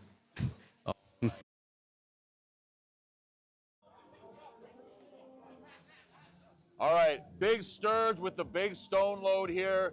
You know, we don't want to say anything until we see the final points, but that might have caused a really big shakeup in those final standings. How are you feeling going into or coming out of that last event? Honestly, dude, like after the truck pull, I really wanted to show something that I wasn't just the big fat boy anymore. So came in, smoked the stones. It's one of my best events, and you know, we're just praying that we got on podium. And if not, I didn't train for the show. So a 4th place finish is fucking fantastic. Did you notice any kind of a big change? Like we have these notorious Canadian sort of pedestals. Were they any more difficult? Did you find them to be not too bad? Honestly, I felt them way easier. Like I thought they were way easier than I thought they were gonna be. Way easier? Trust me, they're not easy. He's just good at stones. Ladies and gentlemen, we'll be back very, very soon with the final standings. Back to Zach and Alec. All right. I believe we are back in action now. Thank you so much for interviewing the winner of the Stones, Tyler Sigurdsson. Absolutely. What a great display. What a great event, and what an awesome North America's Strongest Amateur, Zach. Absolutely, yeah, and only one athlete in the entire field loading all 4 stones Yeah. in Sturgeon And he's Anderson. our boy. Yeah, He's our yeah, boy. yeah, he is. Northwest, baby. Oh Let's yeah. go. Oh, that's awesome. Well, this is going to conclude our stream of the amateur portion. Can we show podium? So right now, we don't have the official standings yet, but I think we know what they are. Would you like to Yeah. tell the folks? Well, okay. So I think you have the sheet, actually. Where's the sheet? Here we go, Where's the buddy. sheet? There you go. Okay. Looks like in 3rd place, we're going to have a Sturgeon Anderson hailing from the Pacific Northwest, Washington right. State. In 2nd place, looks like it's going to be Carl Roy. Solid performance across the board in every event. Didn't have a weakness and actually came out really hot. He was the only guy to finish that first event yesterday with, I believe it was 980 in hand on the wheelbarrow, which is insane. Incredible. Like just solid across the board. And then 1st place is going to be Fernando Arias, I believe out of Pennsylvania. Yep, yes, right. And just, again, another athlete that did fantastic. He wound up actually winning the max log in a tie with Tommy. And several other very good places. He took 5th, 1st, 4th, 2nd, and then I Presumably believe top 3rd. five. Yeah. Yes, I have 3rd in my notes unofficially. So he didn't place out of the top 5. No, he was fantastic. Yeah, incredible in a field of 17. Yeah. Very, very good performance. So, yes, we want to thank all the athletes for participating in this contest. And right now, we're actually going to give a quick shout out to all of the sponsors that made this possible. So, right now, we want to thank Black Magic Design for being one of the main sponsors and for the first time ever at the live stream for North America's Strongest Amateur. We want to thank Holy Fire Forge and Gym, Peak Adventure Media, shout out to our boy Braden, Slow Mo Knife Co. for providing bespoke knives to the world, RPA 11 for mediocre coaching, Carwin's Creations for some of the best tinctures in the world for keeping you athletic, fit, and just generally happy. It's cool stuff. And Strength Captain, our boy, the Chad Coy. Thank you so much for all of our sponsors for making this possible. We literally couldn't do this without you guys. It means the world to us. That said, we are going to end this stream briefly. I believe we're going to show the podium, actually. We are going to show the podium. Yeah, Okay, yeah, that's lovely. what I was informed of that. Well, would you like to tell the folks about what they could do to watch the next stream, though? Absolutely, yeah. So if you are watching the stream, you're currently watching this stream on the Lucas Hatton channel. Is the free stream, yeah. Yep, the free stream. And so what you're going to need to do is, if you are not already a subscriber, you need to subscribe. And then you also need to become a North America member in that tier. So it's a tier of membership that is the North America membership. Yes. So that's what you'll need to do. If you want to continue to watch the pros this evening, there's going to be some incredible performances. We have some of the strongest men and women on the planet. Absolutely. We have the two, we have Inez Castillo. We also have Angelica Jardine We have duking it out here along with several other awesome female National athletes. champions, world champions, some of the best ever, some of the first people to do first times of all types of things. We have the truly, I would say, the best women's show on the planet outside of the Rogue is happening right now this weekend. Absolutely, and there's going to be all kinds of shenanigans between Alec and I. I've already talked about some of the jokes, so it's going to be very funny. A little additional humor for you there. And then on the men's side, we're going to see some incredible athletes. We're going to see Evan Singleton. We're going to be seeing Bryce Johnson and a lot of the top tier guys, Tom Evans, just to name a few off the top of my head. But it's going to be very exciting to watch those guys duke it out here. And I think we are about ready to transition to the field for the podium. Yeah. Thank you. All right. Looks like we're about ready to transition. We do Oh, have you got our the final final standings. results. Excellent. In first place, Fernando Arias with 74.5 points. In second place, Carl Roy with 68 points flat. And then in third place, our boy Sturgeon Anderson, 66.5. And an honorary mention to Tommy Cavalier in fourth with And 59. And then Alex. Alex as well. Leclerc bringing it back to the Yeah, top five. yeah. How about that? Wow. All right, so we're going to move on to the podium here. Now, all the athletes at podium at this competition get Circuit the Home Forks Pro cards, so they're able to compete in the Pro Circuit Pro shows here up in Canada. It's interesting. Now we have two Americans on podium, so we have two American-Canadian pros. I believe that's what's going to happen. It is possible they may roll the pro cards down, but personally, I know someone like Sturgeon Anderson would love to compete in the pro shows in Canada. So That would be a blast. yeah, and Yeah. a wealth of knowledge. It would be such invaluable yeah. experience. No, and in Canada, you know, they have a different competition model, we'll say, and then in America, Americans like to prep for competitions. Canadians like to show up. Yeah, Canadians just like to show up and they hang and bang. Yeah. You know, That's right. just like come out and fight. Yeah. Which I can respect. Yeah. I can respect that. Hey, man, pros and cons to everything, baby. All right, you see our athletes moving out into the field here. Tremont finishing the show in 11th place. He is our next athlete to get onto the field. After Tremont, we will have Ethan Harmity in 10th place. We have Ethan here. There's our boy, Mr. Harmity. Great work, Ethan, finishing in 10th place in this stacked field of 17 men. In 9th place with 44 points, we will have Andrew Wilson.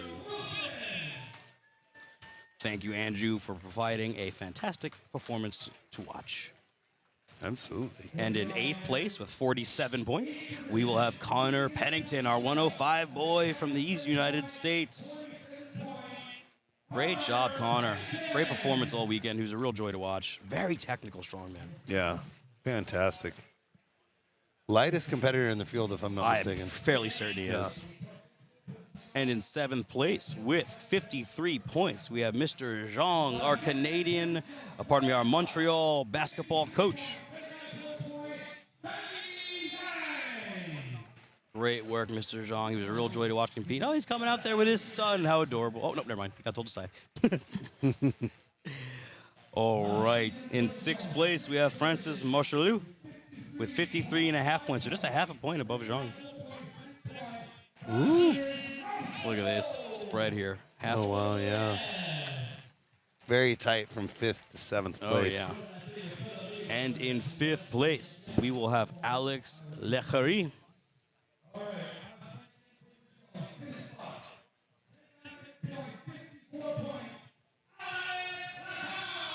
Oh, I nailed that last name.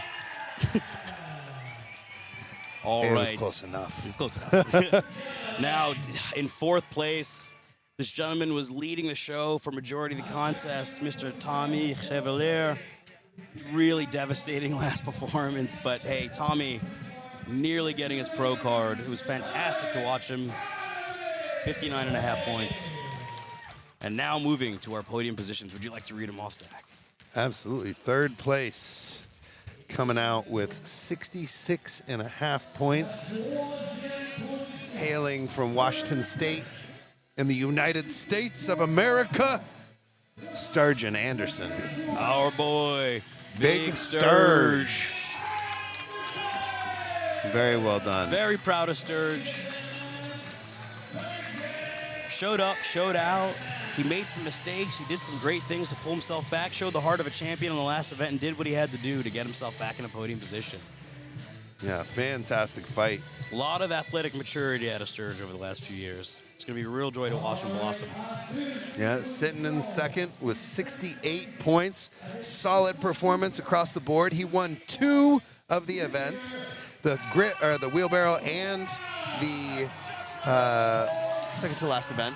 What was it? The Conans. The Conans. Oh, no, it wasn't the Conans. It was the other one. Any which way, that's Carl Roy.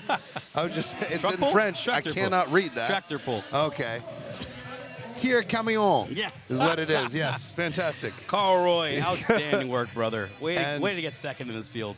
And of course, winning the competition with 74.5 points, taking a 1st, a 2nd, a 3rd, a 4th, and a 5th with an additional finish in the very first place. Fernando Arias. Our new North America's strongest amateur, Fernando Arias. I hope to see Fernando now in some pro shows coming up. Hopefully he does get that Canadian pro card, as he is an American out of Pennsylvania. So, Fernando, looking forward to seeing you compete, buddy. Yeah, that really shows, Fernando shows the power of consistency. He's a 1st, a 2nd, a 3rd, a 4th, and a 5th. Oh, yeah. While Carl took a 1st, a 2nd, and then an 8th and a 10th. That's how the cookie crumbles. Yeah, and as a result, was 6.5 points down from Fernando. Right. You know, which It's amazing how that drop-off could happen. Yeah, that's. I mean, that was an excellent competition. Again, Fernando Arias coming out on top. Being a gentleman, thanking all his competitors who were there competing against him this weekend. Yeah, great sportsmanship. If you are not familiar with the strongman world, which I don't know why you wouldn't be, but if you are not, and this happens to be the first competition you're watching or exposed to, it is very common to have fantastic sportsmanship in this sport. You know, the community is small, and everyone does this because they really love it. And it's easy to get along with people when you pay attention to the things that you share in common instead of the things that make you different. And we have the celebration of the popping of the champagne. Yep. All right. Guys, thank you so much for tuning into this stream. It's been a fantastic weekend for North America's Strongest Amateur. Me and Zach McCarley will be your lead commentators coming up to the Women's Pro Show. The Women's Pro Show will be starting in about 1 hour. Please join that membership tier. Please pay that $15 and get to enjoy North America's Strongest Woman and Man for the whole weekend. It's totally worth every penny, and it helps us provide this great stream. My name is Alec Jose. I'm Zach McCarley. And it has been a joy.